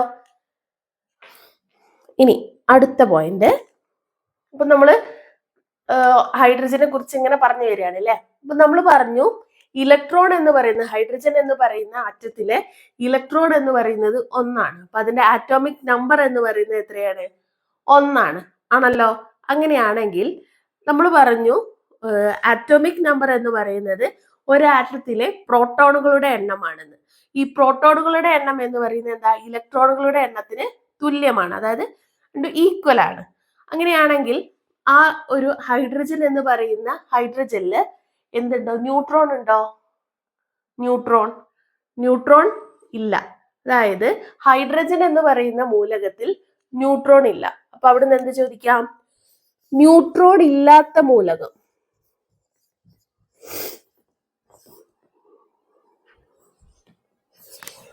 ന്യൂട്രോൺ ഇല്ലാത്ത മൂലകം ഏതാണ്? ഹൈഡ്രജൻ ആണ്. ന്യൂട്രോൺ ഇല്ലാത്ത മൂലകമാണ് ആര്? ഹൈഡ്രജൻ. അല്ലെങ്കിൽ ഹൈഡ്രജന്റെ ന്യൂക്ലിയസില് ന്യൂട്രോണിന്റെ സാന്നിധ്യമില്ല. അപ്പം ഒരു ആറ്റം, ആ ആറ്റത്തിന്റെ ന്യൂക്ലിയസില് ന്യൂട്രോണിന്റെ സാന്നിധ്യം ഇല്ല. അപ്പൊ അങ്ങനെ ന്യൂട്രോണിന്റെ സാന്നിധ്യം ഇല്ലാത്ത, ന്യൂക്ലിയസിൽ ന്യൂട്രോണിന്റെ സാന്നിധ്യം ഇല്ലാത്ത മൂലകം ഏതാണെന്ന് ചോദിച്ചാൽ ഏതാണ്? ഹൈഡ്രജൻ ആണ്. ക്ലിയർ അല്ലേ? അപ്പൊ നമ്മള് ആറ്റോമിക് നമ്പർ പറഞ്ഞു, മാസ് നമ്പർ പറഞ്ഞു. മാസ് നമ്പർ എന്ന് പറയുന്നത് ഒരാറ്റത്തിലെ പ്രോട്ടോണുകളുടെയും അതിലെ ന്യൂട്രോണുകളുടെയും ആകെ എണ്ണാണ്. അതായത് അത് രണ്ടും കൂടെ കൂട്ടുന്ന ഇതിന്റെ സമ്മാണ് എന്ത്? എളുപ്പത്തിൽ പറഞ്ഞാൽ എന്ത്? ആറ്റത്തിലെ മാസ് നമ്പർ എന്ന് പറയുന്നത്.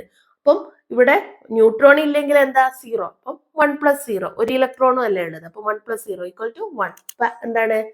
മാസ് നമ്പർ എത്രയാ? 1. ക്ലിയർ അല്ലേ? ഇനി അടുത്ത പോയിന്റ് നമ്മൾ പറയുന്നത്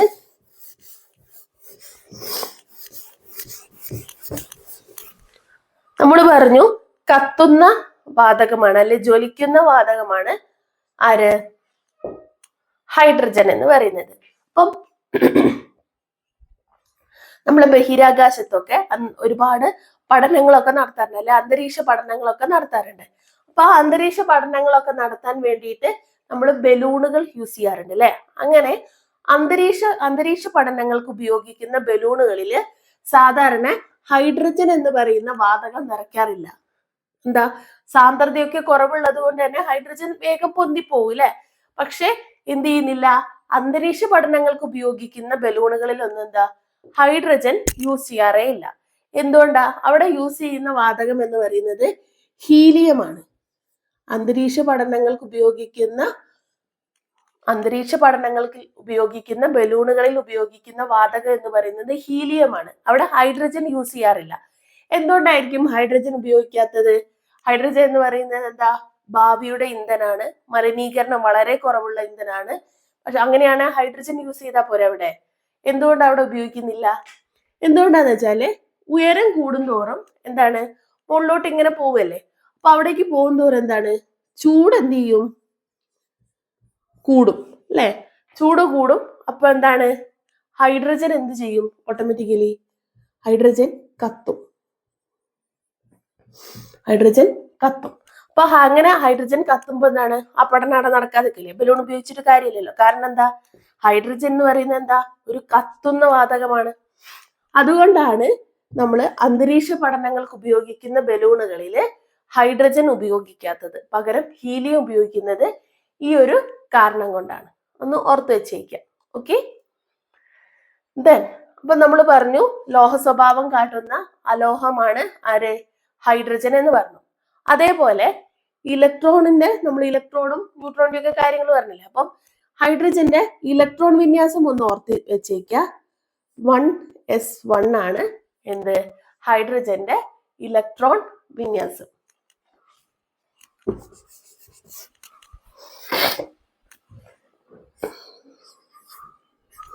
1s1 ആണ് ഹൈഡ്രജന്റെ ഇലക്ട്രോൺ വിന്യാസം. എസിന്റെ കാര്യങ്ങളൊക്കെ നമ്മൾ ഇതിന് മുന്നുള്ള ക്ലാസ്സുകളിൽ പഠിച്ചാണ്. ഇതെന്താണ്? എസ് ബ്ലോക്ക് ആണ്, സബ് ഷെല്ലുകളിൽ വരുന്നതാണ്. ഇതൊക്കെ നമ്മൾ പഠിച്ചതാണ്, ഒന്ന് ഓർത്ത് വെച്ചേക്കുക. അപ്പം ഹൈഡ്രജന്റെ ഇലക്ട്രോൺ വിന്യാസമാണിത്.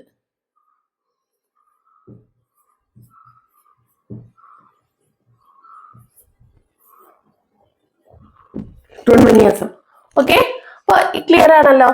ഇനി അടുത്തത് ഹൈഡ്രജന്റെ അടുത്ത വിശേഷണമാണ് സാന്ദ്രത കൂടിയ മൂലകമാണ്. എന്താണ്? സാന്ദ്രത കൂടിയ മൂലകമാണ് ആര്? ഹൈഡ്രജൻ. അതുപോലെ തന്നെ ഭാരത്തിന്റെ നോക്കുകയാണെങ്കിൽ ഭാരം കുറഞ്ഞ മൂലകമാണ്.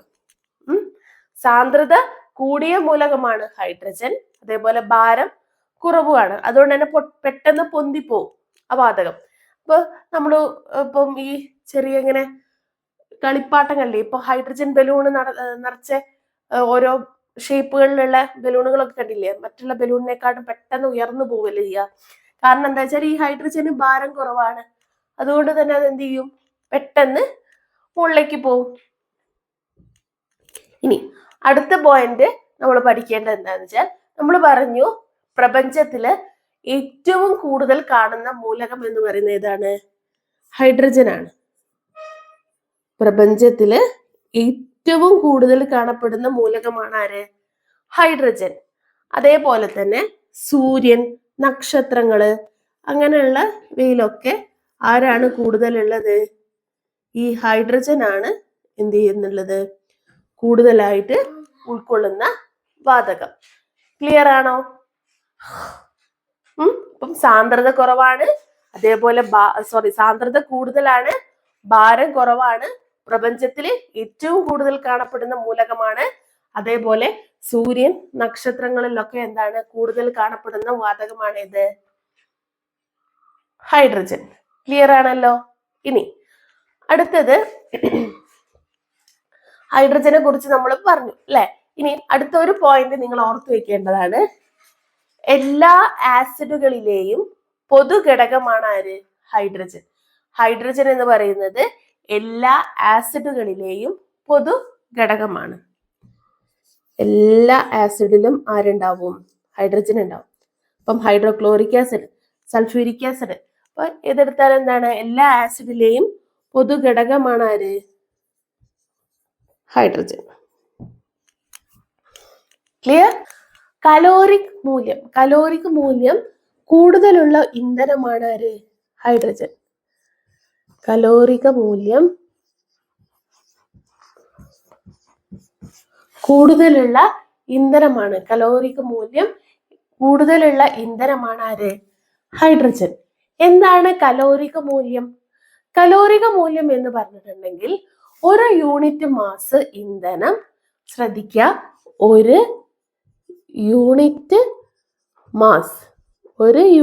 മാസ് ഇന്ധനം ഉപയോഗിക്കുമ്പോൾ, അല്ലെ ആ ഇന്ധനം പൂർണ്ണമായിട്ടും ജ്വലിക്കുമ്പോൾ സ്വതന്ത്രമാകുന്ന താപോർജം. ഒരു യൂണിറ്റ് മാസ് ഇന്ധനം പൂർണ്ണമായും ജ്വലിക്കുമ്പോൾ സ്വതന്ത്രമാകുന്ന താപോർജം, അതിനെയാണ് നമ്മൾ എന്ത് പറയാ? കലോറിക് മൂല്യം എന്ന് പറയാ. ആ കലോറിക് മൂല്യം കൂടുതലുള്ള ഇന്ധനമാണ് ആര്? ഹൈഡ്രജൻ. അപ്പം കലോറിക് മൂല്യം എന്ന് പറഞ്ഞാല് ഒരു യൂണിറ്റ് മാസ് ഇന്ധനം പൂർണ്ണമായിട്ടും ജ്വലിക്കുമ്പോൾ എന്ത് വരുന്നു? സ്വതന്ത്രമാകുന്ന താപോർജത്തെയാണ് എന്ത് പറയാ? ഈ കലോറിക് മൂല്യം എന്ന് പറയാ. അങ്ങനെയുള്ള ഈ കലോറിക് മൂല്യം ഏറ്റവും കൂടുതലുള്ള ഇന്ധനമാണ് ആര്? ഹൈഡ്രജൻ. അടുത്ത പോയിന്റ് ആലോചിക്കുക. ഏറ്റവും കൂടുതൽ സംയുക്തങ്ങൾ ഉണ്ടാക്കുന്ന മൂലകമാണ് ഹൈഡ്രജൻ. എന്താണ്? കൂടുതൽ സംയുക്തങ്ങൾ ഉണ്ടാക്കുന്ന ഒരു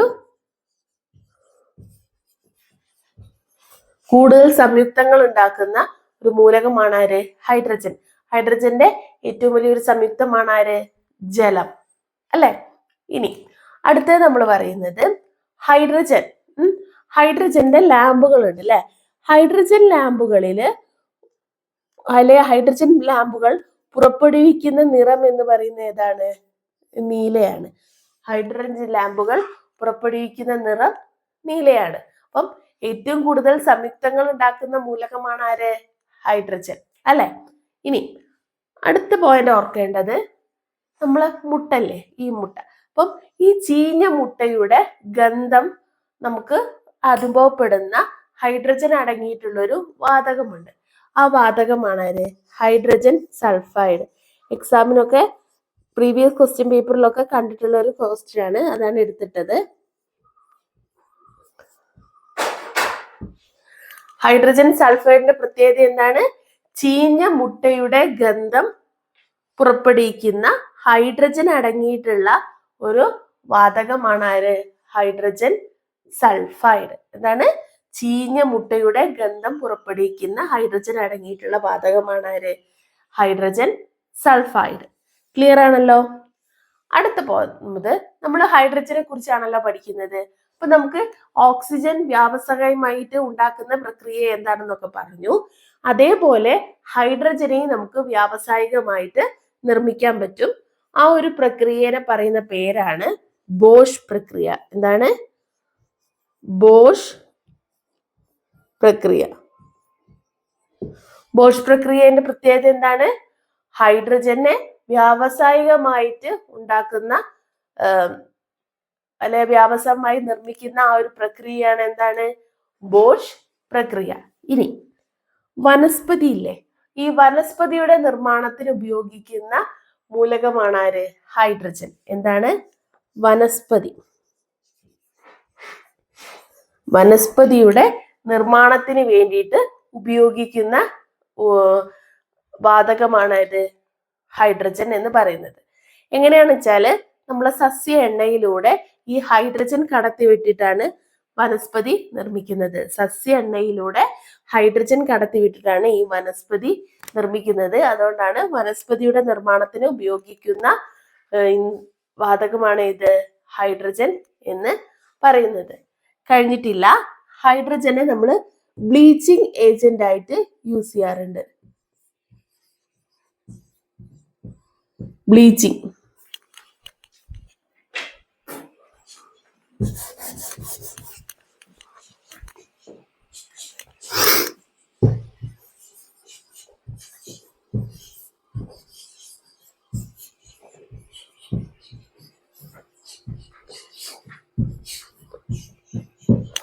ബ്ലീച്ചിങ് ഏജന്റ് ആയിട്ട് ഉപയോഗിക്കുന്ന വാതകമാണ് ഇത് ഹൈഡ്രജൻ. ഹൈഡ്രജനെ നമ്മൾ ബ്ലീച്ചിങ് ഏജന്റ് ആയിട്ട് ഉപയോഗിക്കാറുണ്ട്. ക്ലിയർ ആണല്ലോ?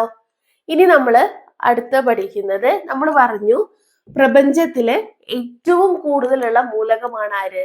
ഹൈഡ്രജൻ എന്ന് പറയുന്നത്. ഹൈഡ്രജൻ എന്ന് പറഞ്ഞാൽ എന്താണ്? പ്രപഞ്ചത്തിലെ ഏറ്റവും കൂടുതലുള്ള മൂലകമാണ്. അപ്പൊ അത് എത്രയാണെന്ന് ചോദിച്ചാല് പ്രപഞ്ചത്തിലുള്ള മൊത്തം ദ്രവ്യത്തിന്റെ 3/4 ഭാഗവും അടങ്ങിയിട്ടുള്ളത് എന്തിലാണ്? 3/4 ഭാഗത്തിലും അടങ്ങിയിട്ടുള്ള മൂലകമാണ് ഹൈഡ്രജൻ. പ്രപഞ്ചത്തിലുള്ള മൊത്തം ദ്രവ്യത്തിലെ 3/4 ഭാഗം എന്ന് പറയാം. അതായത് 3/4 ഭാഗം അടങ്ങിയിട്ടുള്ള മൂലകമാണ് ഇത് ഹൈഡ്രജൻ എന്ന് പറയുന്നത്.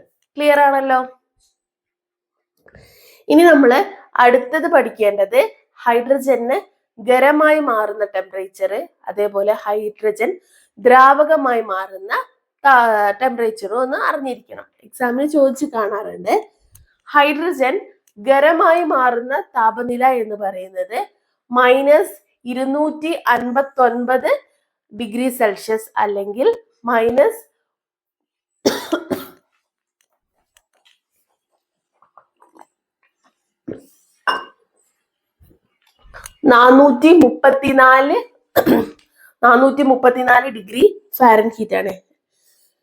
ഖരമായി മാറുന്നതാണ്. ഖരമായി മാറുന്നത് എത്രയാണ്?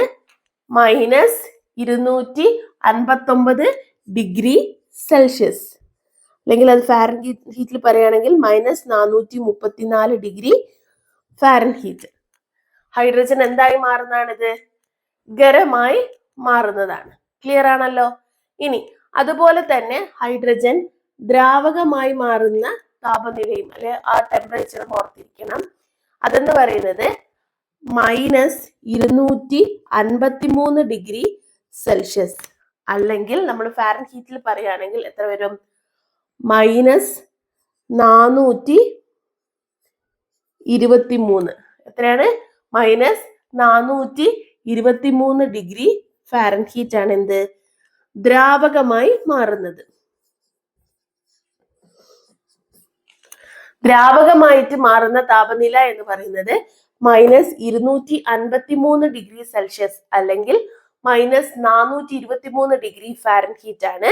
ഖരമായി മാറുന്നത് -259 ഡിഗ്രി സെൽഷ്യസ് അല്ലെങ്കിൽ -434 ഡിഗ്രി ഫാരൻഹീറ്റിലാണ്. ക്ലിയർ ആണല്ലോ. അപ്പൊ നമ്മള് ഹൈഡ്രജനെ കുറിച്ച് കുറെ പറഞ്ഞു. അതായത് കലോറിക മൂല്യം ഏറ്റവും കൂടുതലുള്ള മൂലകമാണ് ഹൈഡ്രജൻ എന്ന് പറഞ്ഞു. സംയുക്തങ്ങൾ ഏറ്റവും കൂടുതൽ ഉണ്ടാക്കുന്നുണ്ട്. അതേപോലെ എന്തായിരുന്നു? ഹൈഡ്രജൻ ലാമ്പുകൾ പുറപ്പെടുവിക്കുന്ന നിറം പറഞ്ഞു. ഹൈഡ്രജൻ ഉൾക്കൊള്ളുന്ന ചീഞ്ഞ മുട്ടയുടെ ഗന്ധമുള്ള വാതകം ഏതാന്ന് പറഞ്ഞു. ഹൈഡ്രജൻ വ്യാവസായികമായി നിർമ്മിക്കുന്ന പ്രക്രിയ, അതേപോലെ വനസ്പതി നിർമ്മാണം എങ്ങനെയാണ്, ഹൈഡ്രജൻ ഖരമായി മാറുന്നതും ദ്രാവകമായി മാറുന്നതും ഉള്ള താപനില, അതേപോലെ ബ്ലീച്ചിങ് ഏജന്റ് ആയിട്ട് യൂസ് ചെയ്യുന്നത് ആരെയാണ്? ഹൈഡ്രജനെയാണ്. ഇനി നമ്മൾ പറയുന്നത് ഹൈഡ്രജന്റെ ബാക്കിയുള്ള കാര്യങ്ങളാണ്. അപ്പൊ നമുക്ക് അതുകൂടി ഒന്ന് പഠിക്കാം.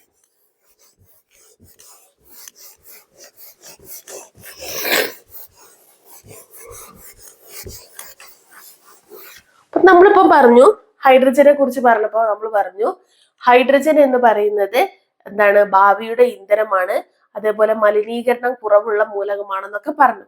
അങ്ങനെയാണെങ്കിൽ നമുക്ക് എന്ത് ചെയ്യാം? ഗാർഹിക ആവശ്യങ്ങൾക്കൊക്കെ എന്നാ ഹൈഡ്രജൻ ഉപയോഗിച്ചൂടെ? അല്ലെ? പക്ഷെ ഉപയോഗിക്കാറില്ലല്ലോ. എന്തുകൊണ്ടാണ്? ഹൈഡ്രജനെ സംബന്ധിച്ചിടത്തോളം ഹൈഡ്രജൻ എന്ന് പറയുന്നത് സ്ഫോടക സാധ്യത കൂടുതലുള്ള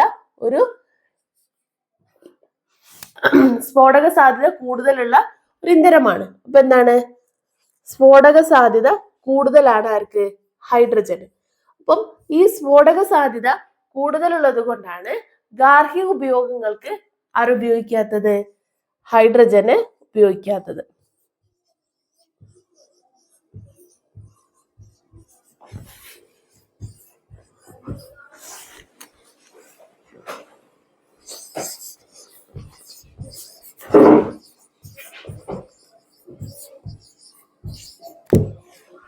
ഗാർഹിക ഉപയോഗത്തിന് ഹൈഡ്രജൻ ഉപയോഗിക്കാത്ത എന്തുകൊണ്ടാണ്? സ്ഫോടക സാധ്യത എന്താണ്? സ്ഫോടക സാധ്യത കൂടുതലുള്ള ഒരു ആളാണ് ആര്? ഹൈഡ്രജൻ. അതുകൊണ്ടാണ് നമ്മൾ എന്ത് ചെയ്യുന്നത്? ഗാർഹിക ഉപയോഗത്തിനൊന്നും ആരും ഉപയോഗിക്കാത്തത്? ഹൈഡ്രജനെ ഉപയോഗിക്കാത്തത്. ഇനി ഹൈഡ്രജനും ഓക്സിജനുമായിട്ട് പ്രവർത്തിക്കുമ്പോൾ, ഹൈഡ്രജനും ഓക്സിജനുമായിട്ട് പ്രവർത്തിക്കുമ്പോഴാണല്ലോ ആരുണ്ടാവുന്നത്?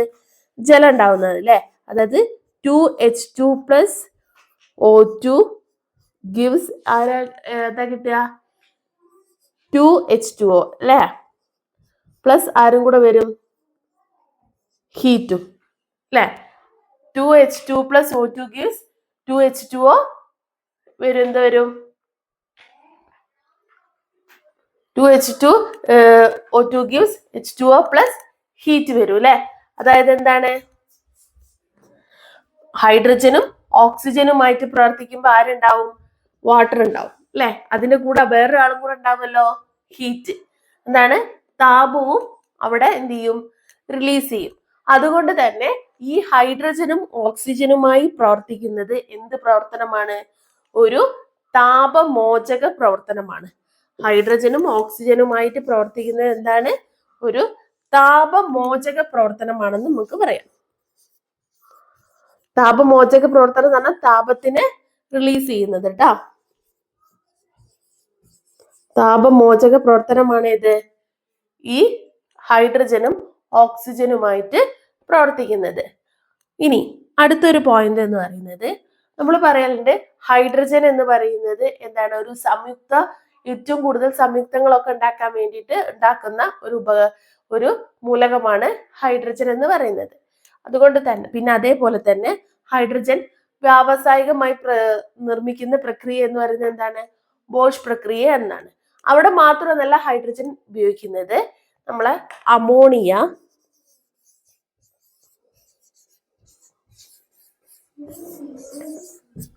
അതേപോലെ മെത്തനോൾ,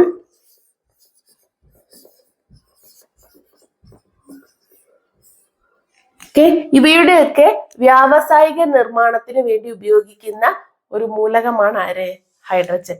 അമോണിയ, മെത്തനോളിന്റെ ഒക്കെ വ്യാവസായികമായിട്ട് ഇവയെ നിർമ്മിക്കുന്നതിന് വേണ്ടിയിട്ട് ഉപയോഗിക്കുന്ന ഒരു മൂലകമാണ് ആര്, ഹൈഡ്രജൻ. ക്ലിയർ? എന്താണ് ഐസോട്ടോപ്പ്? ഐസോട്ടോപ്പ് എന്ന് പറഞ്ഞാൽ മാസ് നമ്പർ വ്യത്യസ്തവും ആറ്റോമിക് നമ്പർ ഒരേപോലെയുമുള്ള ഒരു ആറ്റത്തിന് തന്നെ വ്യത്യസ്തമായ ആറ്റങ്ങളാണ് ആര്, ഈ ഐസോട്ടോപ്പുകൾ എന്ന് പറയുന്നത്. അപ്പം ഹൈഡ്രജനും ഇത്തരത്തിലുള്ള ഐസോട്ടോപ്പുകളുണ്ട്. അവയാണ് ആരൊക്കെ? പേര് എഴുതാദ്യം. ആദ്യത്തെ ആളാണ് ആര്, പ്രോട്ടിയം. അടുത്ത ആളാണ് ആര്, ഡ്യൂട്ടീരിയം. അടുത്ത ആളാണ് ആര്, ട്രിഷിയം. H11.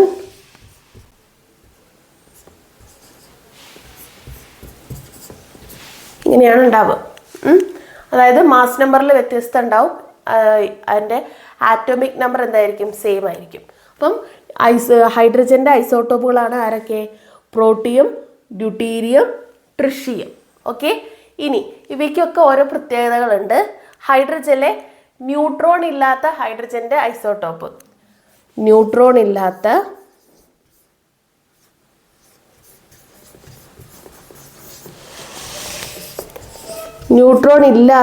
ഹൈഡ്രജന്റെ ഐസോട്ടോപ്പാണ് ആര്, പ്രോട്ടിയം. അപ്പം പ്രോട്ടിയത്തിനെയാണ് നമ്മൾ ഹൈഡ്രജന്റെ ന്യൂട്രോൺ ഇല്ലാത്ത ഐസോട്ടോപ്പ് എന്ന് പറയാം. അതായത് നമ്മൾ കോമൺ ആയി കാണുന്ന ഹൈഡ്രജൻ എന്ന് പറയുന്നത് ഈ പ്രോട്ടിയമാണ്. ഓക്കെ. ഇനി അടുത്ത് നമ്മൾ പഠിക്കുന്നത് ഹെവി ഹൈഡ്രജൻ എന്നറിയപ്പെടുന്നത് എന്താണ്? Heavy hydrogen.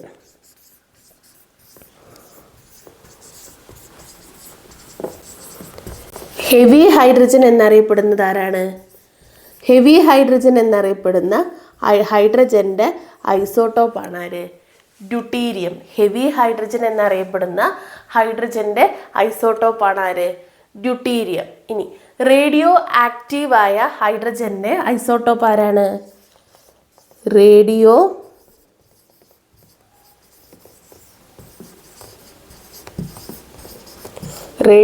ആക്റ്റീവായ ഹൈഡ്രജന്റെ ഐസോട്ടോപ്പാണ് ആര്? ട്രിഷിയം. ഓക്കെ. ന്യൂട്രോൺ ഇല്ലാത്ത ഹൈഡ്രജന്റെ ഐസോട്ടോപ്പ് പ്രോട്ടിയം. ഹെവി ഹൈഡ്രജൻ എന്നറിയപ്പെടുന്ന ഹൈഡ്രജന്റെ ഐസോട്ടോപ്പാണ് ഡ്യൂട്ടീരിയം. റേഡിയോ ആക്റ്റീവായ ഹൈഡ്രജന്റെ ഐസോട്ടോപ്പാണ് ആര്? ട്രിഷിയം. ട്രിഷിയത്തിന്റെ അർദ്ധായുസ് എന്ന് പറയുന്നത് ഏകദേശം 12.35 വർഷം കേട്ടോ, ഓർത്ത് വെച്ചേക്കാം. ഓക്കെ. ഇനി അടുത്തത് നമ്മൾ പറയുന്നത് ഹൈഡ്രജൻ ബോംബിന്റെ നിർമ്മാണത്തിൽ ഉപയോഗിക്കുന്ന ഹൈഡ്രജന്റെ ഐസോട്ടോപ്പുകൾ ഏതെല്ലാം? ഹൈഡ്രജൻ ബോംബിന്റെ നിർമ്മാണത്തിന്. അപ്പം ഹൈഡ്രജൻ ബോംബിന്റെ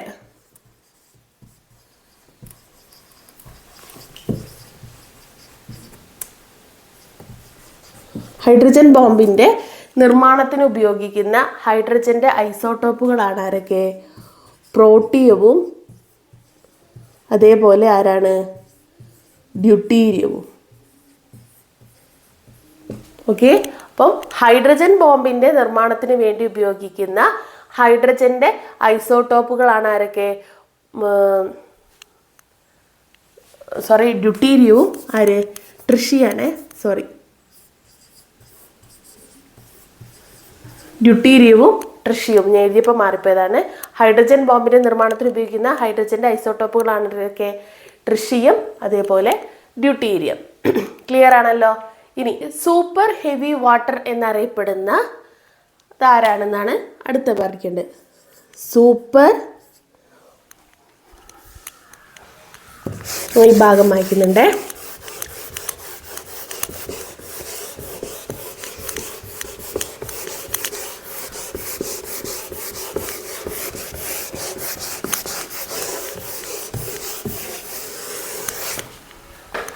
അതായത് നമ്മൾ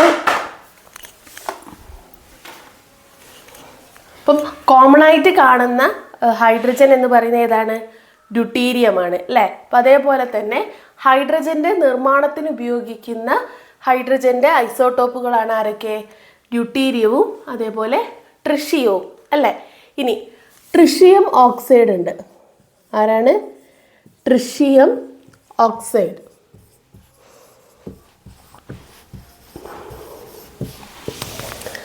ട്രിഷിയം ഓക്സൈഡ് എന്ന് പറഞ്ഞാൽ ആരാണ്?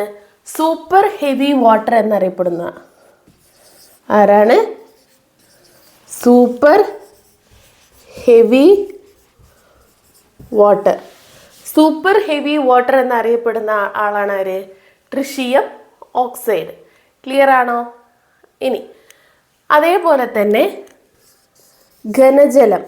ആരാണ്? ഘനജലം. ന്യൂക്ലിയർ റിയാക്ടറുകളിൽ മോഡറേറ്ററായിട്ട് ഉപയോഗിക്കുന്ന ആളാണ് ആര്? ഘനജലം. ഘനജലം എന്ന് പറയുന്നത് ആരാണ് ശരിക്കും? ഡ്യൂട്ടീരിയം ഓക്സൈഡാണ്. ആരാണ്? Deuterium oxide. എവിടെയാണ് ഉപയോഗിക്കുന്നത്?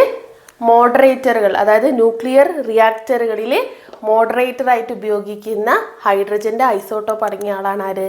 ഘനജലം. ഇനി നമ്മൾ കാണുന്ന മെഴുക്, അതേപോലെ മണ്ണെണ്ണ, അതേപോലെ മീത്തേൻ, പോളിത്തീൻ, നമ്മളെ കൊഴുപ്പ്, അന്നജം, പ്രോട്ടീൻ, ഇവയിലൊക്കെ എന്ത് അടങ്ങിയിട്ടുണ്ട്? ഹൈഡ്രജൻ അടങ്ങിയിട്ടുണ്ട്. അപ്പം അതേപോലെ ഈ മെഴുക് എന്ന് പറയുന്നത് എന്താ? ഹൈഡ്രോ കാർബൺ ആണ് അല്ലേ? അതേപോലെ മെഴുക്, മണ്ണെണ്ണ, ഇവയിലൊക്കെ അടങ്ങിയിട്ടുള്ള ഘടകങ്ങളാണ് ആരൊക്കെ? ഹൈഡ്രജനും അതേപോലെ കാർബണും. ഹൈഡ്രജനും കാർബണും ആണ് ഈ മെഴുക്, മണ്ണെണ്ണ, അതേപോലെ തന്നെ മീത്തേൻ. മീത്തേനിലും അടങ്ങിയിട്ടുള്ള ഘടകമാണ് ആര്? ഹൈഡ്രജനും കാർബണും. ഇനി പോളിത്തീൻ്റെ കേസ് എടുത്താൽ, പോളിമറായ പോളിത്തീൻ്റെ കേസ് എടുത്താൽ പോളിത്തീനിൽ അടങ്ങിയിട്ടുള്ളത് ആരൊക്കെയാണ്? അവിടെയും ആരൊക്കെയാണ്? ഹൈഡ്രജനും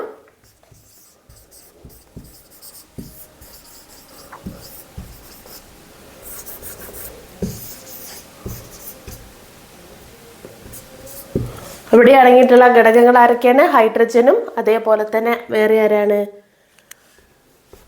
കാർബണും ആണ്. ഓക്കെ. ഇനി നമ്മൾ പറയുന്ന PVC എന്ന് പറഞ്ഞാൽ എന്താ? പോളി വിനൈൽ ക്ലോറൈഡ് അല്ലേ? ഈ PVCയിൽ അടങ്ങിയിട്ടുള്ള ഘടകങ്ങൾ എന്ന് പറയുന്ന ആരൊക്കെയാ? PVCയിൽ അടങ്ങിയിട്ടുള്ളത് ഹൈഡ്രജനും കാർബണും കൂടെ ഒരാളും കൂടെ ഉണ്ട്. ആരാണ്? ക്ലോറിൻ. ഓക്കെ. ഇനി നമ്മുടെ കൊഴുപ്പ്, അന്നജം, ഇവയിലൊക്കെ അടങ്ങിയിട്ടുള്ളതോ?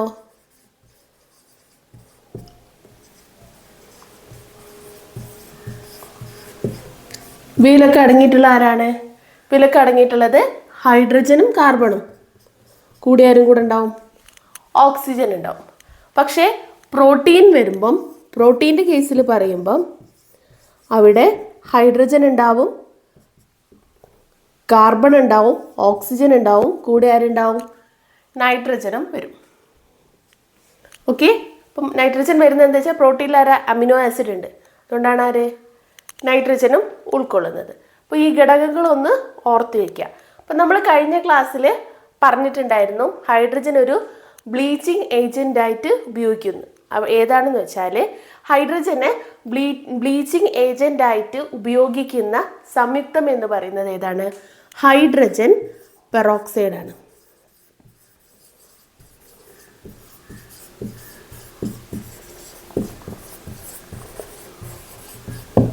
ഓക്കെ. ഹൈഡ്രജൻ പെറോക്സൈഡ് ആണ്. ഹൈഡ്രജൻ നമ്മൾ ബ്ലീച്ചിങ് ഏജൻ്റായിട്ട് ഉപയോഗിക്കുന്നു എന്ന് പറഞ്ഞില്ലേ? അവിടെ ഹൈഡ്രജൻ ഉൾക്കൊള്ളുന്ന ബ്ലീച്ചിങ് ഏജൻ്റായിട്ട് ഉപയോഗിക്കുന്ന ഹൈഡ്രജൻ്റെ സംയുക്തം എന്ന് പറയുന്നത് ഏതാണ്? ഹൈഡ്രജൻ പെറോക്സൈഡ് ആണ്. ക്ലിയർ ആണല്ലോ? ഇനി നമുക്ക് ഹൈഡ്രജൻ അടങ്ങിയിട്ടുള്ള കുറച്ച് സംയുക്തങ്ങളുടെ പേര് ഒന്ന് പഠിച്ചേക്കാം.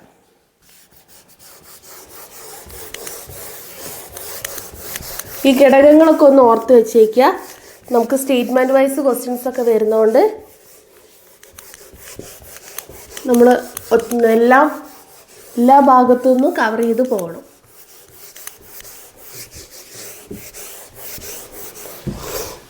ഈ അടുത്തത് ഹൈഡ്രജൻ അടങ്ങിയിട്ടുള്ള സംയുക്തങ്ങൾ. ഹൈഡ്രജൻ അടങ്ങിയിട്ടുള്ള പ്രധാനപ്പെട്ട സംയുക്തമാണ് ആര്? ജലം അല്ലേ? അതേപോലെ തന്നെ നമ്മൾ നേരത്തെ പറഞ്ഞ ഘനജലമൊക്കെ അതിൽ പെടും. വേണം അതും കൂടെ എഴുതാം. ഘനജലം, soda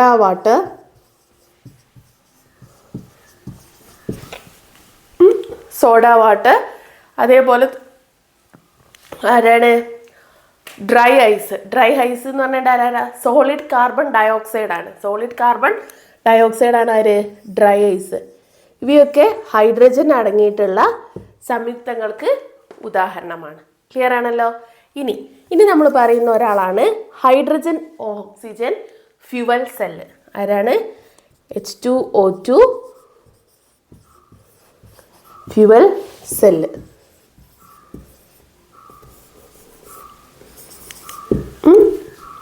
hydrogen oxygen fuel cell. Hydrogen oxygen fuel cell എന്ന് പറഞ്ഞാൽ എന്താ? ഹൈഡ്രജൻ ഓക്സിജൻ ഫ്യൂവൽ സെല്ല് എന്ന് പറഞ്ഞിട്ടുണ്ടെങ്കിൽ ഈ ഹൈഡ്രജനെയും ഓക്സിജനെയും ഉപയോഗിച്ച് ഒരു പ്രത്യേക സംവിധാനത്തിലൂടെ ഇലക്ട്രിസിറ്റി പ്രൊഡ്യൂസ് ചെയ്യുന്ന, അതായത് വൈദ്യുതി ഉണ്ടാക്കുന്ന ഒരു സെല്ലാണ് ഇത് ഹൈഡ്രജൻ ഓക്സിജൻ ഫ്യൂവൽ സെല്ല്. അതായത് ഹൈഡ്രജനെയും ഓക്സിജനെയും ഉപയോഗിച്ച് ഒരു പ്രത്യേക സംവിധാനത്തിലൂടെ വൈദ്യുതി നിർമ്മിക്കുന്ന അല്ലെങ്കിൽ വൈദ്യുതി ഉൽപ്പാദിപ്പിക്കുന്ന സെല്ലാണ് ഇത് ഹൈഡ്രജൻ ഓക്സിജൻ ഫ്യൂവൽ സെല്ല്. ബഹിരാകാശ പേടകങ്ങളിലൊക്കെ ഉപയോഗിക്കുന്നതാണ്.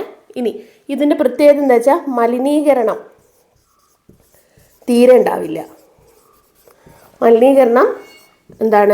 ഉണ്ടാവില്ല. അതേപോലെ തന്നെ ഉയർന്ന പ്രവർത്തനക്ഷമതയായിരിക്കും.